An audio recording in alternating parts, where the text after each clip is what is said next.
जय जिनेन्द्र। आज का लेक्चर शुरू करेंगे। जो आयुष्य कर्म के मामले में आपने लास्ट क्लास में जाना, उसके लिए कोई क्वेश्चन हो तो बताओ। नहीं। हाँ, क्योंकि आयुष्य अगर ऐसे पहले से ही अंकोड़, परमात्मा ने कहा है कि वो अंकोड़े के रूप में हमारे ऊपर लगता है। आयुष्य को मिला। हाँ, हम लोगों ने तो वही सोचा था कि हर जन्म के बाद ऐसे बांधते हैं कर्म, लेकिन हाँ, वो समझ में नहीं आया था। वो कल ही समझा। बहुत अच्छा लेक्चर था। हाँ, मैं वही कह रही हूँ। बहुत ने ये चीज़ तो मैं बहुत सालों से डिस्कस करती हूँ, सबसे करती रहती हूँ, महात्मा से भी करती रहती हूँ, क्योंकि हम सबके पास तो कोई और ही मान्यता थी। हाँ, बराबर है। हाँ, महात्मा के पास, सबके पास यही मान्यता थी। तो जब से ये भगवती सूत्र में मैंने जाना था, तब से ये मेरा डिस्कशन होता रहता है। और अभी तो भगवती सूत्र में अभी तो मैं सबको आपको वही बता ही रही हूँ, तो अब तो मुझे सबको बताने में भी कोई दिक्कत नहीं है, क्योंकि ये बात तो अभी मैं सब पाठ बता रही हूँ, तो ये एक पाठ भी क्यों ना बताऊँ।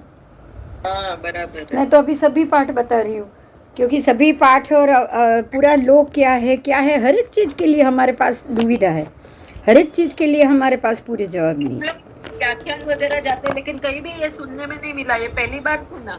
यही और तो। बहुत राइट लगा कि हाँ, कैसे पता चला उनको कि यहाँ से इतने 27 भव में महावीर स्वामी होने वाले। हाँ, 27 भव में, क्योंकि हमको दूसरे की नहीं पता है। जो देखो, आदिनाथ भगवान की बात हम नहीं जानते, दूसरे भगवान की बात नहीं जानते, लेकिन महावीर स्वामी के पहले ही भव में, तीसरे भव में पता चल गया था कि ये भावी तीर्थंकर है। बराबर। करेक्ट। तीसरे भव में ये मालूम पड़ गया कि ये भावी तीर्थंकर है। और भावी तीर्थंकर बनने का कर्म तो 25वें भव में करने वाले थे। हाँ, बराबर है। अब 25वें भव में वो कर्म करेंगे, मतलब तब करेंगे जो उनको जो 20 स्थानक तब करना था, और तब तीर्थंकर नाम कर्म उपार्जन ही उन्होंने बाद में किया। और वो बाद में उपार्जन करने वाले, लेकिन पहले से उनकी बैलेंस शीट रेडी है। करेक्ट है। अब यहाँ सबसे महत्व की बात अब आ रही है। देखिए, आपने ये सुना तो आपको बहुत मजा आएगा।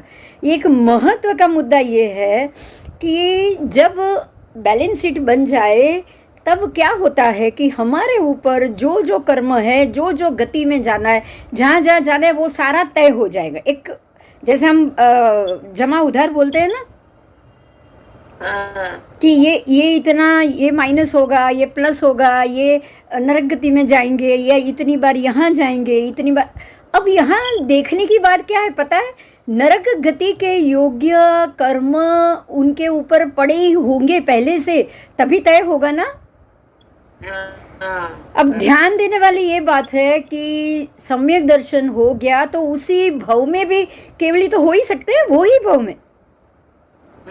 अगर जीव के ऊपर आयुष्य के ऐसे दलिये नहीं लगे हुए हो, जैसे परमात्मा ने बताया, एक नेट होती, जैसे आप क्रोशियो करते हो, क्रोशियो में क्या करते हो, पहली सांकड़ी, दूसरी सांकड़ी, तीसरी, एक के बाद एक अंकोड़ा पड़ता है कि नहीं?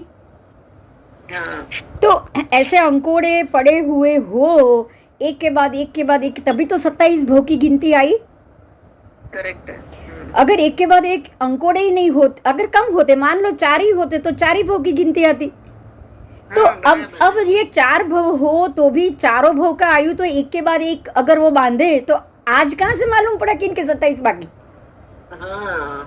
ये तो बड़ा क्वेश्चन है।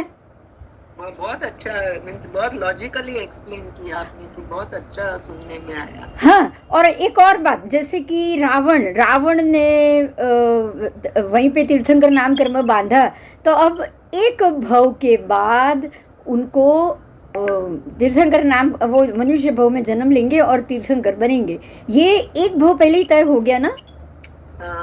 अच्छा, कृष्ण राजा, उन्होंने क्षायिक सम्यकत्व बांधा, उनके तो अभी 2-3 भव बाकी है, चौथे भव में उनको तो है तीर्थंकर नाम कर्म, तो अभी उन्होंने बांधा भी नहीं है कि एक भव में उनको मोक्ष मिले। तो अब जब वो 3-4 भव के बाद मोक्ष जाएंगे, तो 3 भव या 4 भव क्षायिक सम्यकत्व उन्होंने बांध दिया। अब 4 भव बाकी है, ये कैसे तय हुआ? 4 भी हो सकता है, 5 भी हो सकता है, 1 भी हो सकता है, ऐसा नहीं हो सकता क्या? करेक्ट। अगर कर्म करो अपन, उस हिसाब से बनता था, ऐसे अपने को लगने का ना। अब यहाँ ध्यान देना है, यहाँ एक और ध्यान देना है कि क्यों 4 ही बाकी, क्यों 5 नहीं बाकी? हाँ, भाई आयुष्य का क्या भरोसा, कभी भी आपका दिमाग चला जाए, आप कोई अशुभ कर्म बांध लो, आप नरक गति बांध लो, ऐसा नहीं हो सकता? हो सकता है ना। अगर भव में ही बंधता तो कुछ भी हो सकता है, बराबर? बराबर। मतलब ये हो गया कि आयुष्य कर्म जब आप नरक गति में हो तब तो बनता ही नहीं है। अगर श्रेणीक राजा और कृष्ण राजा और रावण तीनों में से कृष्ण राजा नहीं, लेकिन वो तो बांध सकते हैं ना नरक गति में, अगर बनता तो और अशुभ कर्म बांध सकते कि नहीं बांध सकते? हाँ, बांध सकते। वो तो सम्यक दृष्टि लेके गए नहीं है वहां पे। हाँ, बराबर है। हाँ, क्योंकि उनको क्षायिक सम्यकत्व सत्ता में पड़ा है, उनका उदय में नहीं है। अब बाकी के 2 महात्मा जो श्रेणिक राजा है और ये जो है ये सम्यक दृष्टि है, रावण और श्रेणिक राजा सम्यक दर्शन लेकर गए। अगर लेकर गए तो भी नरक में कहीं ना कहीं तो पाप कर्म से अगर आयु वहां पे बनता तो कुछ भी आयु बन सकता था कि नहीं? हाँ, बराबर। तो ये दोनों की आयु मनुष्य भव में ही कैसे तय हो गई कि एक भव के बाद सीधे केवली? और उससे भी बड़ी बात यह है कि औदारिक शरीर में ही ताकत है अपने पाप पुण्य को बदलने की। अच्छा। हाँ, ये बड़ी बात। बिना औदारिक शरीर आप अपने ऊपर से पाप को नहीं हटा सकते, या आप बदल नहीं सकते हो। क्यों? क्योंकि अगर पाप हटाना है तो नरक गति में गए तो भोग के तो हट ही जाना है, भोग के वो हट जाएगा। अगर देव गति में गए तो सुख भोग के हट जाएगा, लेकिन बदल सकते हो बिना भोगे? नहीं। बिना भोगे 7वीं नारकी कृष्ण वासुदेव को जाना था, बिना भोगे 7वीं नारकी की जगह 3री नारकी में कैसे गए? मनुष्य जन्म था तभी गए, औदारिक शरीर था तभी गए। वो औदारिक शरीर से 18,000 साधु को वंदन किया, इसीलिए गए। 4 नारकी के पाप टूट गए। अगर इनकी जगह कोई देव वंदन करेगा तो टूटेगा? नहीं टूटेगा। बस यही समझना है। हाँ, अगर कोई तिर्यंच होगा पंचेंद्रिय संगनी, वो भी कि उसको लगे कि मैं भाव से करूं, मुझे भाव से बाहर निकलना है इसलिए मैं वंदन करूं। आप देखोगे, ध्यान दो, सम्यक दृष्टि तिर्यंच होते हैं बहुत, और वो मंदिर के आजू बाजू ही रहेंगे, महात्मा के आजू बाजू ही रहेंगे, भगवान के आजू बाजू ही रहेंगे। आता है ना एक हाथी का दृष्टांत आता है, कलिकुंड पार्श्वनाथ तीर्थ, वहाँ जहाँ बना वो भी ऐसे ही रहा। उसके बाद ये नागेश्वर पार्श्वनाथ, वो भी ऐसे ही निकले। नागेश्वर पार्श्वनाथ में ऐसा था कि जो जगह था, एक गाय जाती थी और सीधा उसका दूध वहीं पे खाली हो जाता था। आंचल में से पूरा दूध पक्षाड़ होता था वो रोज। तो वो गाय सम्यक दृष्टि होगी तभी वो अपने आंचल से दूध बाहर गिरा सकती थी ना।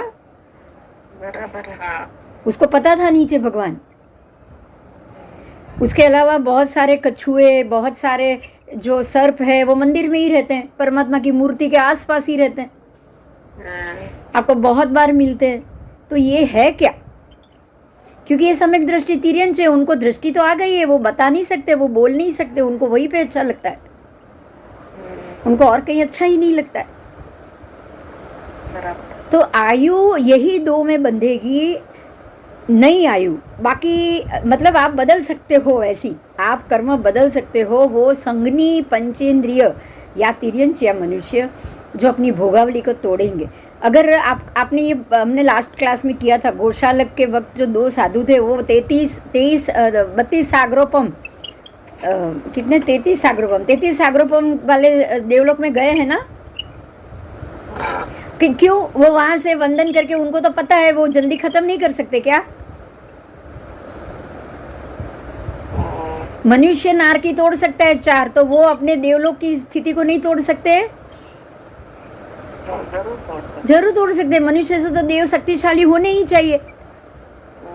हमसे ज्यादा धारे तो हमसे ज्यादा पुण्य भी कर सकते, हमसे ज्यादा यात्रा भी कर सकते, लेकिन क्या वो अपनी 33 करोड़ की 33 सागरोपम की आयु को थोड़ा भी घटा सकते हैं?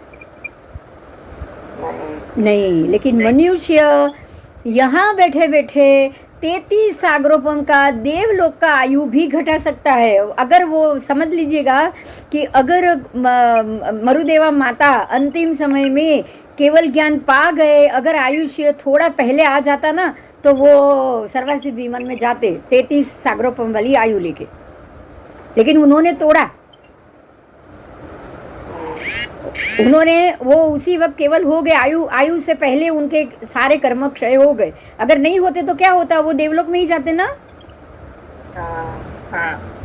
ऐसा बोलता है 7 लवायु, जिनके आयुष्य में से 7 लवायु आयुष्य पहले खत्म हो जाए, केवली होने से पहले। केवल ज्ञान में खाली 7 लव बाकी रहे। 7 लव, 7 लव मतलब ये फ्रैक्शंस ऑफ सेकंड होते हैं। अच्छा, ये फ्रैक्शंस ऑफ सेकंड, आपकी आयु कम पड़ी और आपके कर्म क्षय होना थोड़ा बाकी रह गया, 7 लव जितना, तो आप 33 करोड़ देवता बनोगे, 33 सागरोपम वाले। अब आप ये सोचो कि मनुष्य में ये 33 सागरोपम तोड़ने की ताकत है, अगर आयुष्य है तो। देवों में है? नहीं। तो अब समझ में आ गया आयु कब बनता है? जब आपके पास औदारिक शरीर हो। बिना औदारिक शरीर आप आयु नहीं, आयुष्य कर्म ही नहीं बांधोगे आप, ना गति बांधोगे ना स्थिति बांधोगे। गति का मतलब 4 गति, नरक गति, तिर्यंश गति, फिर मनुष्य गति और देव गति। स्थिति में ये होता है कि चौथी नार की या 7वीं नार की या दूसरी नार की या पहली नार की, ये स्थिति होती। अब स्थिति आप मनुष्य बदल सकेगा, बाकी कोई नहीं बदल पाएगा। या संज्ञी तिर्यंश मनुष्य या संज्ञी तिर्यंश पंचेंद्रिय। समझ में आ गया? हाँ, आपके पास औदारिक शरीर है, आप साधना कर सकते हो, आप ध्यान कर सकते हो, यही औदारिक शरीर से आप पाप भी कर सकते हो। तो आपके पास हथियार है, ताकत है। क्या है? आयुष्य के बंधनों को तोड़ने की ताकत, आयुष्य की स्थिति तोड़ने की ताकत। बराबर?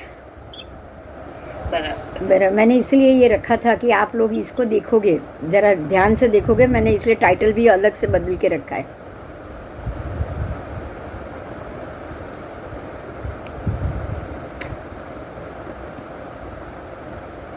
एक मिनट में जरा प्रेजेंटेशन खोल दूँ, आज खोला नहीं है। हाँ, एक मिनट, खुल नहीं रहा। कोई फिर भी क्वेश्चन है तो पूछो। जीव के 2 प्रकार है, जीव के 2 प्रकार है। क्या क्या? संसारी जीव और मुक्त जीव। हाँ, हाँ, संसारी जीव और मुक्त जीव, ये 2 प्रकार के जीव हैं। यहाँ मुक्त जीव और संसारी जीव में आत्मा कॉमन आएगा, बराबर है ना? क्योंकि आत्मा तो दोनों में है। एक आत्मा है वो तेजस कार्बन दोनों शरीर के साथ है, तो वो संसारी हो गया। और एक आत्मा है जो बिल्कुल तेजस कार्बन, उसमें तेजस शरीर भी नहीं है, उसमें कार्बन शरीर भी नहीं है। तो ये क्या हो गया आपके हम सबके लिए? वो हो गया, हाँ, मुक्त आत्मा। मुक्त आत्मा, क्योंकि अब ना उनके ऊपर तेजस शरीर है उनके साथ, जो कर्म को लगाने और छुड़ाने के लिए काम आएगा। तेजस शरीर को आपको कैसे समझना है? जैसे कि एक गम की बोतल होती है ना, गम की बोतल होती है, ऐसे ही हमारा तेजस शरीर है, जो अच्छे आपको किसी किताब में अच्छे पेपर चिपकाने हो तो भी वो काम आएंगे, और आपको अगर किसी किताब के पिक्चर को बिगाड़ना हो तो भी काम आएगा। आएगा कि नहीं आएगा? बोल। आएगा। अगर आपको कोई किसी की का बड़ा अच्छा बनाया हुआ पेंटिंग बिगाड़ना है, तो आप उसको ढकना चाहोगे, तो कोई ना कोई गम की बोतल से कोई भी कचरा का पेपर, कोई भी काले रंग का ऐसा पेपर लेकर उसके ऊपर आप चिपका दो, तो वो काम बिगड़ गया। हाँ, और अगर आपको कोई ऐसी कोई अच्छा पेपर या कटिंग मिल जाए और आप उसको चाहो, आपको वो पेपर चाहिए, तो वो आप पेपर लो, और उसको आप अच्छे से किसी और पेपर के ऊपर चिपका दो तो आपकी एक बहुत अच्छी पेंटिंग या पोर्ट्रेट बन जाएगा। हाँ तो अब जैसे फेविकॉल या गम की बोतल ने ये काम किया कि भाई किसी भी अच्छी चीज़ को कैसे अच्छा रखा जाए और किसी भी अच्छी चीज़ को कैसे खराब किया जाए। मतलब ये है कि हम अपने मनुष्य भव को जो अच्छा मिला है उसको कैसे बिगाड़ना है, वो भी तेजस कार्मण ही करेगा, जो अशुभ कर्म को हमारे शरीर के ऊपर खींच के लाके लगा देगा कि नहीं बोलो। लगा दे। और अगर हमें अपने ऊपर से कर्म के आवरण को हटाना है, शुभत्व को लाना है, तो उसको भी वो पकड़ के खींच के लाएगा, शुभत्व को लाएगा। वो ऐसी चीज़ लाएगा जो हमारे ऊपर के कर्म अपने आप उखड़ के निकल के सूख के, उसको भी अगर हटाना है तो वो हटाने के लिए भी तेजस शरीर ही काम आएगा। आएगा। आप बहुत अच्छे से ध्यान करोगे, माला करोगे, जाप करोगे, उपवास करोगे, 6/6 अभ्यंतर ऐसे 12 तप करोगे तो आपके ऊपर के लगे कर्म तुरंत ही खत्म हो जाएंगे ना। भगवान क्या बोलते पता है, घास, सूखे घास में जैसे आग लगा दो 1 सेकंड में सारा जल जाएगा, बराबर। ऐसे ही अगर आप अपने ऊपर लगे हुए कर्मों को सूखा दो उसको सूखा दो, मतलब कैसे कि जो भी सामने आए, जो भी पड़ा है उसमें बिल्कुल भी फीलिंग नहीं हुआ तो ठीक है, जाने दो, हो गया तो ठीक है, होने दो ना। उसके लिए ज़्यादा राग करना है ना ही, वो नहीं हुआ है तो गुस्सा करना है, तो वो सूखा घास हो गया। हो गया। अब जो तेजस शरीर है उसमें ऐसी ताकत नहीं है कि वो आपके ऊपर ज्यादा घड़ा कर्म लगा पाए। अब तेजस शरीर क्या करेगा, तो जो पहले के लगे कर्म है उसको खोलता जाएगा, खत्म करता जाएगा कि नहीं। आप अब राग और द्वेष को हटाने के लिए सक्षम बन गए।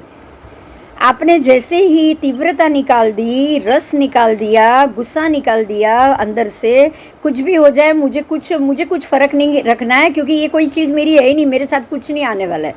आप खाली इतना ही सोचोगे तो होने वाले सारा गुस्सा और सारी चीज़ को आप टाल पाओगे।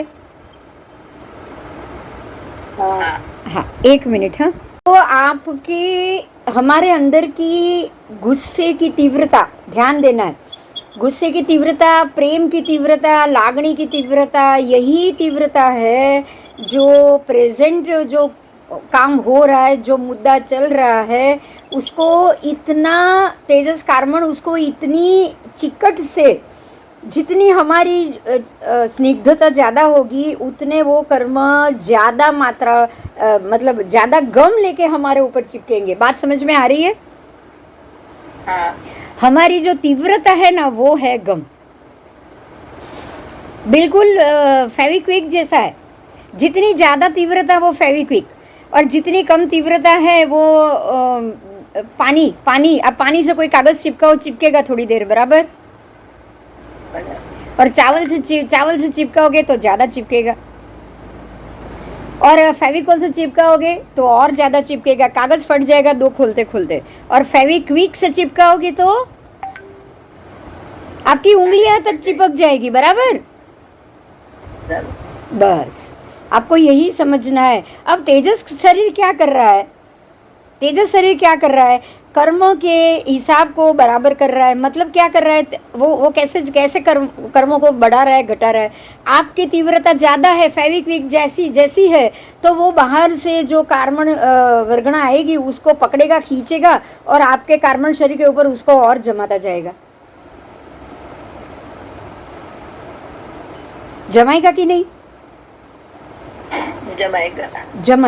जमाएगा। अगर आपने तीव्रता ही निकाल दी तो चाहे अंदर के पड़े कर्म तीव्र हो, अंदर के पड़े हुए कर्म तीव्र हो, चिपकने वाले ही हो, मान लो कि आज तक मेरे अंदर के कर्म चिकने ही है, तो कोई भी चीज़ घर में बनती है, बच्चों से झगड़ा हो, हस्बैंड से झगड़ा हो, या फिर फैमिली के अपने भाई बहन किसी से झगड़ा हो, तो हम लोग गुस्सा कर लेते हैं ना, बहुत रो लेते हैं, गुस्सा कर लेते हैं, चिड़चिड़े हो जाते हैं, सबसे झगड़ पड़ते हैं, मन में गुस्सा लेके घूमते हैं। तो ये क्यों करते हैं? क्योंकि उनके प्रति लागणी ज़्यादा है, प्रेम ज़्यादा है, इसलिए ना।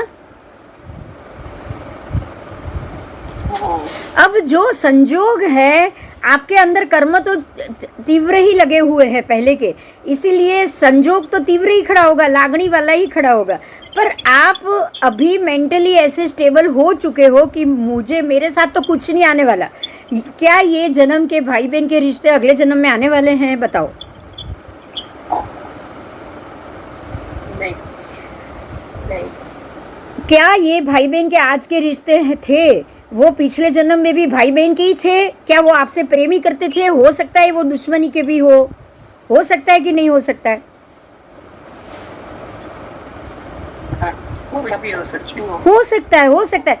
आज जो भाई बहन या पति पत्नी का संबंध है, बच्चे माँ बेटों का संबंध है, वो कल को अगले जन्म में दुश्मनी के भी हो सकते हैं कि नहीं हो सकते? ये सोचो पहले। हो सकते हैं। हो सकते हैं। तो अब क्या यहाँ आप कुछ भी सुधारोगे क्या आपके साथ आने वाला है? नहीं आने वाला है। आप ज्यादा गुस्सा करो, झगड़ो और बड़ा झगड़ा हो, 10 दिन तक बोलो नहीं, तो आपकी तीव्रता कम होगी नहीं, लेकिन क्या संबंध में सुधार आएगा?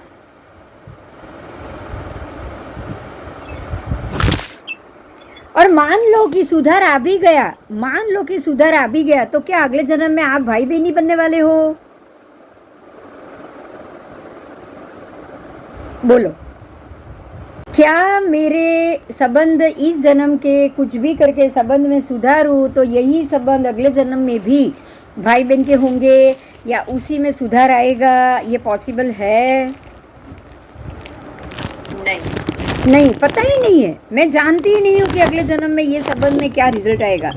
तो अगर आएगा ही नहीं तो फिर मैं तीव्रता से ये जन्म में इसी कर्म को मेरे ऊपर वापस डबल जोर से लगा के क्या करूं?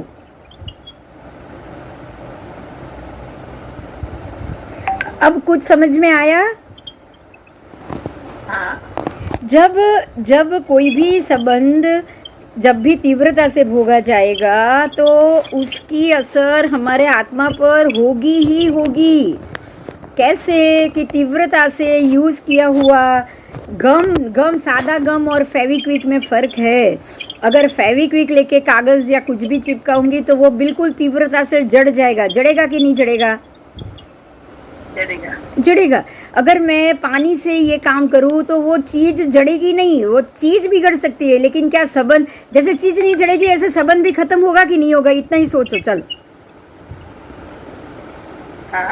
संबंध खत्म तभी होगा तो ही हो पाएगा। अब तक हुआ क्या है, हमने इतने सारे जन्म ले लिए हैं, भटक ही रहे अनंत बार। ध्यान देना, परमात्मा कह रहे हैं अनंत अनंत बार हम नरक में गए हैं, अनंत बार सातों नरक में गए। ऐसा मत सोचो कि ये सातों नारकी इतनी अशुभ है तो हम तो उसमें गए ही नहीं होंगे, ऐसा बिल्कुल मत सोचो। अनंत बार नारकी में गए, अनंत बार पृथ्वी का है, अनंत, क्योंकि अभी तक हम भटक ही रहे, आज तक घूम ही रहे। ये तो बात सही है ना? हाँ, तो अनंत बार हर जगह जाने के बाद जब हमें ये समझ में आए कि यहाँ जाने का कारण ही ये तीव्रता है, ये कारण ही संबंध है। हम सबसे संबंध रखेंगे तो संबंध चुकाने के लिए भी आना पड़ेगा, और हम सबसे दुश्मनी रखेंगे तो दुश्मनी निभाने के लिए भी आना पड़ेगा कि नहीं? बोलो। आना ही पड़ेगा। तो ना हमें संबंध रखना चाहिए, ना हमें दुश्मनी रखनी चाहिए, ना हमें प्रेम रखना चाहिए, ना हमें कुछ लेना देना रखना चाहिए। तो जब आप बिल्कुल ऐसे सूखे घास की तरह अंदर से सूख जाओगे तो ये पॉसिबल है। बराबर? अब सूखे घास की तरह पहले आप बिल्कुल निर्माल्य हो जाओ, किसी काम के ही ना रहो। आपको ये संसार में किसी भी काम के नहीं रहना है। समझ में आ गया? यहाँ पे काम क्या है, संसार का काम क्या है भाई? उसने जैसे आप किसी भी दुकान में जाओगे, उसने 100 तरीके की क्वालिटी रखी होगी कपड़े की, तो क्या वो आपको बिना कपड़ा खरीदे जाने देगा? बोलो। नहीं जाने देगा। वो बोलेगा आपको ये नहीं चाहिए, आप ये लो। 100 रुपए की चीज़ नहीं चाहिए, 90 रुपए की बताएगा, 90 की नहीं चाहिए, 80 की बताएगा, 80 की नहीं चाहिए, लास्ट में 10 रुपए की भी बताएगा, लेकिन बोलेगा कि आप खरीद करके ही जाओ। बोलो, बोलेगा कि नहीं? बोलेगा। बोलेगा, बोलेगा। तो यही बात संसार की है। संसार भी एक ऐसी दुकान ही है ना, उसको दुकान चलानी है कि नहीं चलानी संसार को? बोलो। हाँ, संसार को यहाँ जीव को पकड़ के रखना ही है। ये जगत स्वभाव है। वो यहाँ बोलेगा कि अरे यहाँ से सब चले गए तो थोड़ी चलेगा। चलेगा क्या? नहीं। नहीं चलेगा। वो यही सोचेगा कि आप यहाँ से जाओ ही नहीं। उसको तो ये यहाँ नहीं तो चलो आपको नरक में आपके जैसे योग्य कर्म होंगे, हम यहाँ पे आपको वहाँ भेज देंगे। वो कभी नरक में भेज देगा, कभी देवलोक में भेज देगा, कभी मनुष्य लोक में, कभी तिर्यंस लोक में, कभी वनस्पति काय में, कहीं भी हमने को भेज देगा। अब हमको ऐसा नहीं बनना है। हमको ऐसा कोई, जितने भी आयु कर्म हमारे ऊपर पड़े हैं एक साथ तो खत्म, सब आयु खत्म होती जाए और लास्ट में हम सुधरे, ये तो पॉसिबल नहीं है। आपको सुधरना पहले ही पड़ेगा। बोलो, हमको अपने आप को पहले ही सुधारना पड़ेगा। सुधारने के बाद 25, 30, 50 पता नहीं कितनी आयु बाकी रहेगी। जब परमात्मा महावीर स्वामी की 27 भव बाकी रह गए थे तो हमारे भी बहुत सारे रह सकते हैं ना,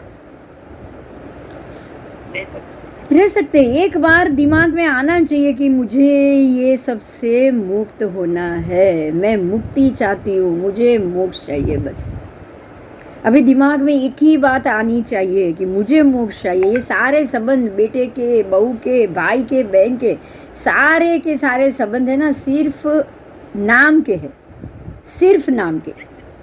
ये बात आपके दिमाग में आनी चाहिए। जब तक नहीं आएगी आप क्या बच पाओगे? नहीं, आप नहीं बच पाओगे। आप नहीं बच पाओगे। आपके दिमाग में ये बात आनी चाहिए। हर एक संबंध यही भव का है। ये तो यही भव तक फीलिंग रखो ना, फीलिंग रखनी है, मना नहीं है, क्योंकि उसके सुख दुख में आपको जरूर खड़ा रखना। किसी को दुखी छोड़ के आप जा नहीं सकते। भगवान भी नहीं गए माता को दुखी करके। भगवान ने तो उसी दिन सोच लिया था गर्भ में ही कि मैं नहीं हिल डुल नहीं रहा हूँ तो माँ इतनी चिंता कर रही है, तो माँ को मैं दुख कैसे दे सकता हूँ? माँ जब तक माँ जिंदा रहेगी मैं दीक्षा नहीं लूंगा। उन्होंने तय किया था कि नहीं किया था? आप उनके दुख में देख सकते हो, दुख को देख सकते हो। आप उनके दुख में दुखी हो तो आप उनकी तरफ ध्यान जरूर दो। हमारे आसपास रहे सभी जीवों को हमें ध्यान जरूर देना है। ऐसा नहीं है कि ध्यान भी नहीं देना, ये हमारी ड्यूटी है, लेकिन तीव्रता से राग रख के नहीं करना है कि अरे मैंने किया है तो अभी तुझे करना ही पड़ेगा, तू कैसे मेरा नहीं करेगा। ये क्या हो गया? ये राग हो गया, ये तीव्रता हो गई, ये राग हो गया। मेरी बात नहीं मान रहा है, मेरा ही बेटा है, मेरी बात नहीं मान रहा है, मेरी तरफ देख नहीं रहा है, रोने लग जाओ। ऐसा नहीं, ये बिल्कुल नहीं होना चाहिए। हमें बिल्कुल सूखे घास की तरह रहना है। तो मुक्त जीव है, जो मुक्त जीव है वो बिल्कुल सूखा घास है, और संसार के जीव हैं वो बिल्कुल पानी डाला हुआ हरा भरा लीला घास है। वो कभी भी सुलग नहीं पाएगा। तुरंत आप उसको आग से जलाओ, वो नहीं सुलग पाएगा। बराबर? अब आप यहाँ देखेंगे जो मुक्त जीव होते हैं, अभी उसकी बात की है, उनको आत्मारंभ परारंभ उभयारंभ नहीं होता, लेकिन वो अनारंभ आदि से भी विहीन होते हैं। मतलब उनको आत्मारंभ, परारंभ और उभयारंभ, ये तीन को समझना है। आत्मारंभ को, परारंभ को और उभयारंभ को। आत्मारंभ क्या है? तो हम अपने आत्मा के अंदर ही रहे। परारंभ क्या है? पर के अंदर भी रहे। अब संसारी जीव को तो आत्मारंभ और परारंभ दोनों आ गया। ये मेरा शरीर है तो वो परारंभ हो गया, तो शरीर के अंदर तो मैं या मेरी आत्मा ही रह रही, तो परारंभ के बगैर तो मैं हुई नहीं। बराबर? आज शरीर दुख रहा है, कल शरीर अच्छा है, आज शरीर को तकलीफ हुई, आज शरीर को मुझे सुशोभित करना है, आज कहीं शादी में जाना है तो तैयार होना है, तो ये परारंभ हुआ कि नहीं? हाँ। और आत्मारंभ कब होगा? कभी ना कभी हम थोड़ा धर्म भी कर लेंगे, शरीर नाशवंत है ये भी सोच लेंगे, तो कभी कभी आत्मारंभ भी हो जाएगा ना। जैसे आपने कहा था कि सामयिक में भी आत्मारंभ भी होते हैं ना। हाँ, सामयिक में आत्मारंभ भी होते हैं, तब परारंभ भी ध्यान में नहीं आता है। तो आप आत्मारंभ भी हो गए कुछ मिनट के लिए। तो संसारी मुक्त जीव आत्मारंभ भी नहीं है, परारंभी भी नहीं है। तो आत्मारंभी परारंभी दोनों निकल गया, तो उभयारंभी भी नहीं है ना वो। उनको कुछ घड़ी के लिए, कुछ समय के लिए पुण्य करना है या धर्म का काम करना है, ऐसा होता है वो सिद्ध के भगवंतों को बताओ। नहीं नहीं, क्यों क्यों नहीं हो रहा है? क्योंकि हाँ, क्योंकि वो आप धर्म का काम करो या भक्ति करो या कुछ सोचो, उसके लिए शरीर चाहिए। उनके पास तो शरीर ही नहीं है। अच्छा, उनको ये कर्म करना ही नहीं है क्योंकि कार्मण वर्गणा भी शरीर भी नहीं है। जो कार्मण शरीर, तेजस शरीर हमारे पास है, वो उनके पास नहीं है। ये बहुत बड़ी बात है, समझ में आया? वो कार्मण वर्गणा और कार्मण शरीर के कारण ही कार्मण वर्गणा हमारे ऊपर लग रही है, हम कुछ भी कर्म करें तो। अब उनको तो कार्मण शरीर ही नहीं है, तो उनको कोई भी कर्म करना है क्या? नहीं। अच्छा, देवों के पास भी औदारिक शरीर नहीं है, लेकिन वैकृत शरीर तो है। तो कार्मण वर्गणा कार्मण शरीर भी है उनके पास, इसलिए उनकी क्रिया विया सब चालू रहेगी। लेकिन क्या सिद्ध के जीवों की रह सकती है? नहीं, क्योंकि ना उनके पास कार्मण शरीर है, ना ही उनके पास तेजस शरीर। ठीक है, इसीलिए वो आत्मारंभी भी नहीं है, परारंभी भी नहीं है, उभयारंभी भी नहीं है, लेकिन वो अनारंभी है। क्या है? अनारंभी मतलब कुछ भी नहीं करना है उनको, कोई भी काम का आरंभ ही नहीं करना है। मतलब वो आरंभवादी है ही नहीं, वो आरंभवादी है ही नहीं। बराबर। अब असंयत जीव, अभी दूसरी बात आई, संयत और असंयत। जो संसारी जीव है, अब संसारी जीव के ही दो भेद, संयत जीव, असंयत जीव। संयत जीव मतलब सामायिक आदि में रहने वाले जीव, और असंयत जीव मतलब ऐसे ही खुलेआम बिल्कुल नियम के बगैर घूमने वाले जीव। अभी क्लियर हो गया? जो सामायिक आदि कर रहे हैं, जिसने जावत जीव सामायिक किया हो या आप एक सामायिक भी करो, तो वो हो गए अप्रमत्त जीव। जब तक आप सामायिक में हो, आप अप्रमत्त हो। और जैसे ही सामायिक से आप बाहर आए या सामायिक में रहते हुए भी दूसरी तीसरी घटना में अगर आप आ गए कि चलो भाई कल व्याख्यान है तो कल में ये बोली होनी चाहिए, ये बोली होनी चाहिए, महात्मा भी प्रमत्त भी हो जाते हैं कि नहीं? अप्रमत्त से हो जाते हैं। उनको भी दूसरे दिन विहार करना है, ये करना है, खाना है, गोचरी करना है, सब में अप्रमत्तता आएगी ना। तब तो वो ध्यान में बैठ नहीं सकते हैं। नहीं, तो वो अवस्था हो गई प्रमत्त अवस्था। और ये सारा छोड़ के जब आप सावधानी पूर्वक ध्यान क्रिया और जाप करो, ध्यान करो, या फिर मोक्ष मार्ग की साधना करो या स्वाध्याय करो, तो ये हो गई आपकी अप्रमत्त अवस्था। क्योंकि ये अवस्था में आप नए कर्म बंध नहीं कर रहे हो। समझ में आया? हाँ, ठीक है। तो जो अप्रमत्त जीव है वो भी सावधानी पूर्वक अपनी प्रवृत्ति करते हैं, तभी वो भी अनारंभी होते हैं। वो अनारंभी हो गए ना, अगर आप सामायिक में हो या उसमें हो तो। हाँ, और असंयत जीव है वो तो वीरति की अपेक्षा से तो आत्मारंभी भी हो गए, परारंभी भी हो गए, उभयारंभी भी हो गए। लेकिन असंयम, उन्होंने संयम तो स्वीकारा ही नहीं है। जैसे कि एकेंद्रिय जीव, सुनो, एकेंद्रिय जीव, बेइंद्रिय जीव, उनकी जो प्रवृत्ति है वो बुद्धि सहित तो है ही नहीं। देखो यहाँ पे संज्ञा बुद्धि आई थी। एकेंद्रिय जीव हो, निगोद के जीव हो, उनके पास बुद्धि नहीं है, मन नहीं है। अब कितने भी वो कर्म करे, वो कर्मों का क्या उन पे पाप चढ़ेगा? नहीं चढ़ेगा। वो सिर्फ पाप को भोगेंगे, ये याद रखिएगा आप बस। बराबर? वो सिर्फ पाप को भोग रहे हैं बस। अच्छा, अब पहले तो जीव सीधे निगोद से बाहर आया, निगोद में आया है, डायरेक्ट निगोद में ही होते हैं सारे जीव। जब वो निगोद में, तब वो पाप ने, उन्होंने पाप किया नहीं। आप ये क्वेश्चन होगा कि उन्होंने पाप ही कहाँ किया, तो भोगने की बारी आएगी। ऐसा क्वेश्चन होगा? ना निगोद में। हाँ, निगोद में पाप होता ही है। निगोद में पाप होता ही है। कैसे होता है? एक जीव एक शरीर में अनंत जीव होते हैं कि नहीं? होते हैं। तो उनको आहार तो उनका ही करना है।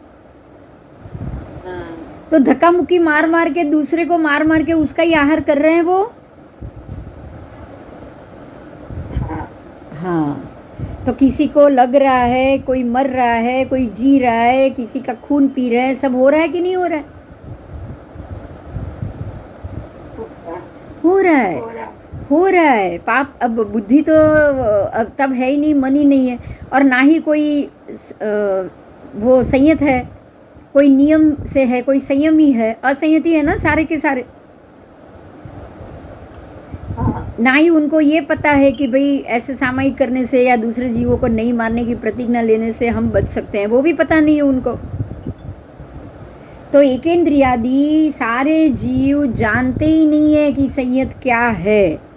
उनको संयम पता नहीं, उनको नियम पता नहीं। अगर किसी को नहीं मारने का नियम करे तो बच सकते, ये वो उनको पता ही नहीं। समझ में आया? हाँ। और औदारिक शरीर तो है ही, तो कर्मबंध तो होगा ही, होगा ही, होगा ही, होगा ही। कर्म बंद होगा, ध्यान दीजिए, कर्म बंद होगा। नए पाप का बंद नहीं करेंगे, क्योंकि वो तो है ही वो जगह पे जहाँ उनके पास ऑप्शन ही नहीं है वो खाने के अलावा। दूसरे जो निगोद में बैठे हुए जीव को निगोद का ही तो शरीर आहार करना है ना। तो वो जीव वही आहार करेंगे, तो उनको पाप कैसे चढ़ेगा? चढ़ेगा नहीं। नया पाप तो कहीं नहीं। हाँ, अगर नया पाप चढ़ते होते तो वो निगोद से बाहर ही नहीं आ पाते। ये बात समझो, वो जीव निगोद से बाहर आ पाते क्या? नहीं। अगर नए पाप चढ़ते तो वो लोग पाप को भोग रहे हैं, पाप को भोग रहे हैं, पुण्य बांध नहीं सकते हैं। नए कर्म और नए पुण्य बांध नहीं सकते हैं। वो पुण्य कब बांधेंगे?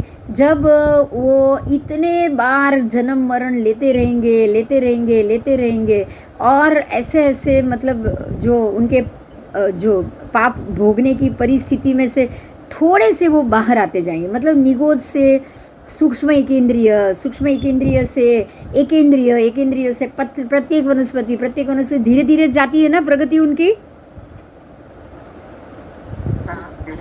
उनकी प्रगति धीरे धीरे जाती, और प्रत्येक वनस्पति काय में पहुंचने में बहुत समय लगता है, बराबर? हाँ। आओ, चल, फिर भी उनको आत्मारंभी नहीं कह सकते। क्यों? क्योंकि संयम तो स्वीकारा ही नहीं है, इसलिए वो आत्मारंभी नहीं है, लेकिन वो परारंभी होते हैं, क्योंकि बाकी की दूसरी प्रवृत्तियों में ही उनकी बुद्धि रहती है। बुद्धि नहीं है पर दूसरी प्रवृत्ति में रत रहते हैं, बराबर?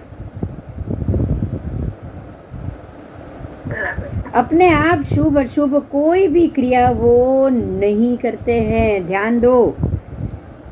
आत्मारंभी है नहीं, बुद्धि है नहीं, संज्ञा बुद्धि है नहीं, तो अपने आप वो शुभ और अशुभ कोई क्रिया अपने आप नहीं करते, उनसे हो जाती। समझ में आया? मन तो है ही नहीं कि ला दूसरे जीव को मैं खाऊं या मारूं, ऐसा मन तो है ही नहीं। उनसे अपने आप क्रिया हो जाती, होती है कि नहीं? अपने आप हो जाती, अपने आप हो जाती है। जो संगनी नहीं है ना, वो सारी क्रिया अपने आप करेगा। अब जैसे कि आप संगनी नहीं है तो कीड़ी क्या होती है बोलो? कीड़ी क्या होती है? कीड़ी बिल्कुल तेंद्रिय का जीव है, संज्ञा बुद्धि तो है नहीं। और मंकोड़ा भी तेंद्रिय का ही जीव हुआ कि नहीं? और वांदा भी चौरिंद्रिय का जीव हुआ। अब कहीं पे एक वांदा अगर वो अधमुआ मरा पड़ा होगा तो तुरंत कीड़िया होती है कि नहीं होती है? और कीड़िया क्या करती है? उसको चटकाई जाके भरती है ना। अब इतने सारी कीड़ियाँ वो वांदे के शरीर को खा जाएगी, तो ये क्या मारने की बुद्धि से खा रही है? भूख लगी इसीलिए खा रही है ना, हाँ, हाँ, उनको भूख लगी है इसीलिए खा रही है, बराबर। तो ये क्या मारने की बुद्धि से वो उसको मार रहे हैं? नहीं, नहीं। तो इनकी प्रवृत्ति बुद्धि सहित होती ही नहीं है, और वो अपने आप शुभ और अशुभ कोई क्रिया नहीं कर रहे। बात समझ में आ गई? सिर्फ क्रिया कर रहे हैं। सिर्फ क्रिया कर रहे हैं, अपने आप क्रिया होती है उनसे, हाँ, बराबर। अपने आप हो रही है, पाप बुद्धि से कुछ नहीं कर रहे। अब पाप बुद्धि से नहीं कर रहे हैं तो आयुष्य, अशुभ आयुष्य तो बांधना ही नहीं है उनको।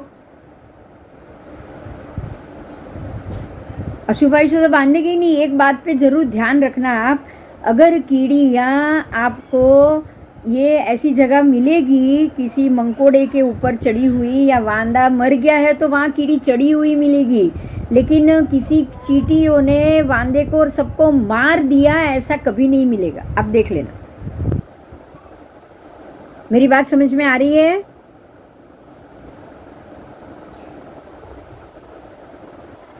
चींटी हमेशा अनाज का कण या आटा लेकर खाएगी। हेलो? हाँ, हाँ, हाँ, मेरी बात समझ में आई? हाँ, वो हमेशा आटा खाती है, कण खाती है, अनाज का टुकड़ा लेके जाएगी और आएगी, वो उसको खाएगी। लेकिन क्या किसी भी वांदे को या उसको या किसी को भी खाकर, मार के खाकर, वो खून पी के थोड़ी जिंदा रहना है उसको? नहीं। समझ में आया? हाँ, उसका स्वभाव है, वो जहाँ भी होगी वहाँ पे वो काटना उसका स्वभाव है। काटना उसका, वो काटती क्यों है? अपना जीव बचाने के लिए, बराबर। बराबर। आपके शरीर पे वो चढ़ गई तो काट देगी, वो काट देगी, पर वो आपका खून पी के वो उसको जिंदा नहीं रहना है। बराबर है। हाँ, लेकिन बिच्छू और सांप क्या करेंगे? बिच्छू क्या करेगा? वो तो लोही पी के ही जिंदा रहेगा, और वो तो है भी संगनी पंचेंद्रिय। तो अब आयु चींटी बांधेगी या बिच्छू बांधेगा? बिच्छी। हाँ, चींटी को आयु नहीं लगेगी, लेकिन बिच्छी को जरूर लगेगा। आप ऐसे ही गरोड़ी देखो, गरोड़ी जिंदा वांदे को भी पकड़ के मारेगी, मक्खी को भी पकड़ के मारेगी और खा जाएगी, बराबर। बराबर। लेकिन चींटी या वो मच्छर है, वो क्या किसी को ऐसे पकड़ के मार के खाएगा? नहीं खाएगा, नहीं खाएगा। समझ में आया? गणित समझ में आ गया? हाँ, हाँ, कि ऐसे जो भी एकेंद्रियादि, बेइंद्रियादि, संगनी जो बुद्धि सहित नहीं होते हैं, जो जीव बुद्धि सहित नहीं है, संगनी जीव पंचेंद्रिय ही होते हैं, उसके अलावा सारे बुद्धि बिना संगनी असंगनी जीव जो भी होते हैं, वो जानते ही नहीं संयत क्या है, फिर भी उनको आत्मारंभी नहीं कह सकते, क्योंकि उसके पास इंद्रिय का अभाव है। वो कोई पुण्य कमाने के लिए ये काम नहीं कर रहे, बराबर। हाँ, आज एक कुत्ता होगा, वो 3 दिन तक किसी गटर में पड़ा रह के भूखा रह गया, तो अट्ठम तो हो गया उसको, लेकिन क्या पुण्य कमाने के लिए अट्ठम किया था? नहीं, नहीं, बस अकाम निर्जरा से उसको उसका पुण्य मिलेगा, पर क्या अट्ठम का मिलेगा? बोलो। नहीं, नहीं मिलेगा, अट्ठम का नहीं मिलेगा। बस ऐसे ही हमको इसको समझना है, ठीक है। अब जीव द्वारा कर्म वेद, ये बात समझ में आ गया ना, आत्मारंभी परारंभी। अब जीव द्वारा कर्म वेद, जीव स्वयं कृत ही कर्म को वेदते हैं। आप ध्यान दो, जीव स्वयं कृत, खुद के किए हुए कर्मों को ही वेदता है, क्योंकि कर्म जिसने किया है वही उसको वेद सकता है। ये बहुत बड़ी बात है, एक ही लाइन में आपको सब समझ में आ गया होगा। क्या समझ में आया बोलो? अपने किए हुए कर्म को ही वेदेगा। मैं मेरे किए हुए कर्मों को ही वेद सकती हूँ, मैं मेरी बेटी के किए, बेटे के किए कर्मों को नहीं वेद सकती। बहुत सिंपल बात है। अगर बेटी को कोई तकलीफ है तो मेरे कर्म करने से उसकी तकलीफ दूर नहीं होने वाली।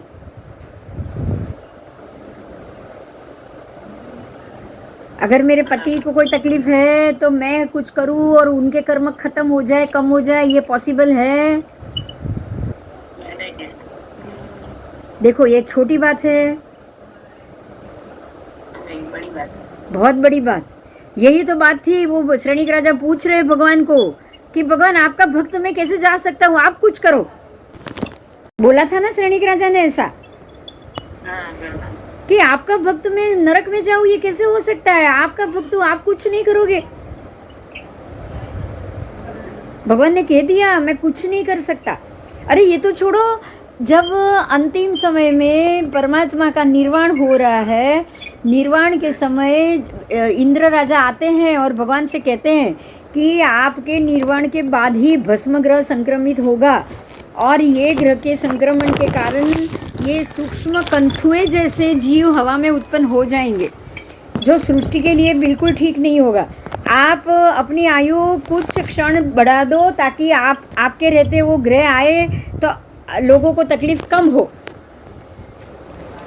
तो भी परमात्मा ने कह दिया कि मैं नहीं कर सकता ऐसा। न भूतो न भविष्य। आप ये सोच सकते हो कि संसार के जीवों की सुखाकारी के लिए भी भगवान ये नहीं कर सकते। मतलब ये हुआ कि ये जिनके कर्म, जो कर्म जिसने किए हैं उसको ही उसके कर्म को वेदने पड़ेंगे। बड़ी बात है, बहुत, बिल्कुल छोटी नहीं है। और आप ये सोच के मरे जा रहे हो कि अरे ये हो जाए, मैं ये कर दूं तो बहुत अच्छा, मैं ये, फिर कर्म आप ही बांध रहे हो। बोलो, चिकास लेके अति राग के कारण कर रहे हो कि नहीं कर रहे हो? कर रहे हैं, हम कर रहे हैं क्योंकि हमको पता ही नहीं है, हम बिल्कुल ना समझे इसलिए कर। अपनों का लगाव, लागणी, लगाव, अपनापन, ये सब यहाँ काम नहीं आता है। यहाँ जीरो करना है। क्या करना है? जीरो करना है। यहाँ जीरो करना पड़ेगा। उनको समझा के निकलो बस। उनको सिर्फ समझाओ और छोड़ के निकल जाओ। एटलीस्ट हम स्टेबल तो रह सकते हैं ना? हम स्टेबल तो रह सकते हैं ना कि भाई चलो जाने दो, भाई नहीं मान रहा है उसको, अपने भविष्य पे छोड़ दो। ऐसा तो कर ही सकते हो। नया झगड़ा खड़ा ना हो, ये भी कोशिश कर सकते हो। ये भी तो हो सकता है कि आपके कारण या उसके कारण नया झगड़ा खड़ा ना हो। बोलो, ये तो हो ही सकता है ना? आओ आगे। जिसने किया हो वो ही वेद सकता है। कर मेरे ऊपर कर्म लगे, मैं ही वेद सकती हूँ, मेरा ही आत्मा, कोई और आत्मा उसको नहीं वेद पाएगा। जीव के द्वारा किया हुआ कर्म कोई अन्य कभी भी नहीं वेद सकता, उसे खुद ही वेदना पड़ेगा। इस प्रकार किया हुआ कर्म भी उसे ही भोगना पड़ेगा। अब वेदना ही वो कर सब, अगर उसको छुड़ाना है वो भी वो ही करेगा, तो भोगना भी किसे पड़ेगा? उसको खुद को ही भोगना पड़ेगा। आप उसके कर्म आप भोग भी नहीं सकते। जिसने किया हो, कोई अन्य से वो भोगा नहीं जा सकता। कर्म भी जिस वक्त किया गया हो उसी वक्त नहीं भोगा जा सकता। अब एक और बात, जब किया है तब उसको नहीं भोगा जा सकते हो। आपने अभी कोई कर्म कर लिया और ये सोच लिया ये मेरे से गलत हो गया, मैं अभी का अभी इसको फोक कर दूं, वो हो सकता है? नहीं। उसका समय आएगा तब होगा ना? हाँ, और उसका जब समय आएगा पकने का, हो सकता है आप मनुष्य ही ना हो सकता है। हो सकता है आप तिरंज में हो, आपको तो याद भी ना आए कि मैं भोग रहा हूँ। आपको तब वही लगे कि अरे देखो ये मुझे मार रहा है, आप ऊपर से डबल गुस्सा करो।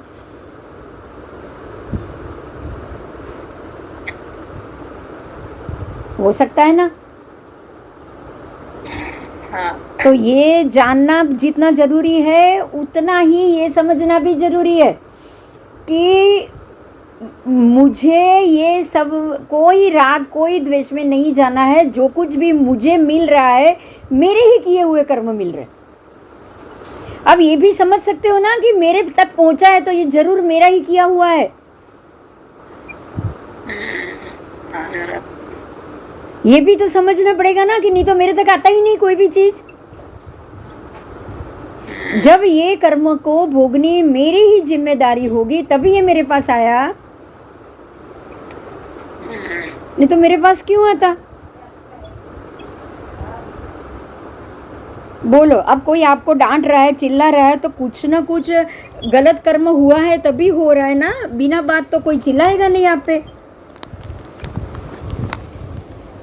हाँ, बिना बात तो कोई आपको, हाँ सब कुछ कर्म के अधीन ही है। सब कुछ कर्म के अधीन है, लेकिन यहाँ समझदारी अलग है। जब कोई हमसे गलत करता है तो हम ये समझते हैं कि ये इसमें अक्ल नहीं है, ये ऐसा कर कैसे सकता है। लेकिन तब हम ये भूल जाते हैं कि ये मेरे तक क्यों पहुंचा, ये कुछ मैंने किया, मैं वेद रही हूँ, ये कर्म मेरा वेदा जा रहा है, ये तो मुझे समझ में ही नहीं आता है बराबर है कि मैंने कुछ किया होगा तभी मेरे तक पहुंचा है। ये बात तो हम भूल ही जाएंगे। वो कमठ भगवान के पास क्यों पहुंचा, बारिश उसने क्यों बरसाई, क्योंकि पिछले जन्म में भगवान ने उसके यज्ञ को फोक कर लिया था। तो ये तो वेदा ही जा रहा था ना, भगवान उसको वेद रहे थे ना कर्म को।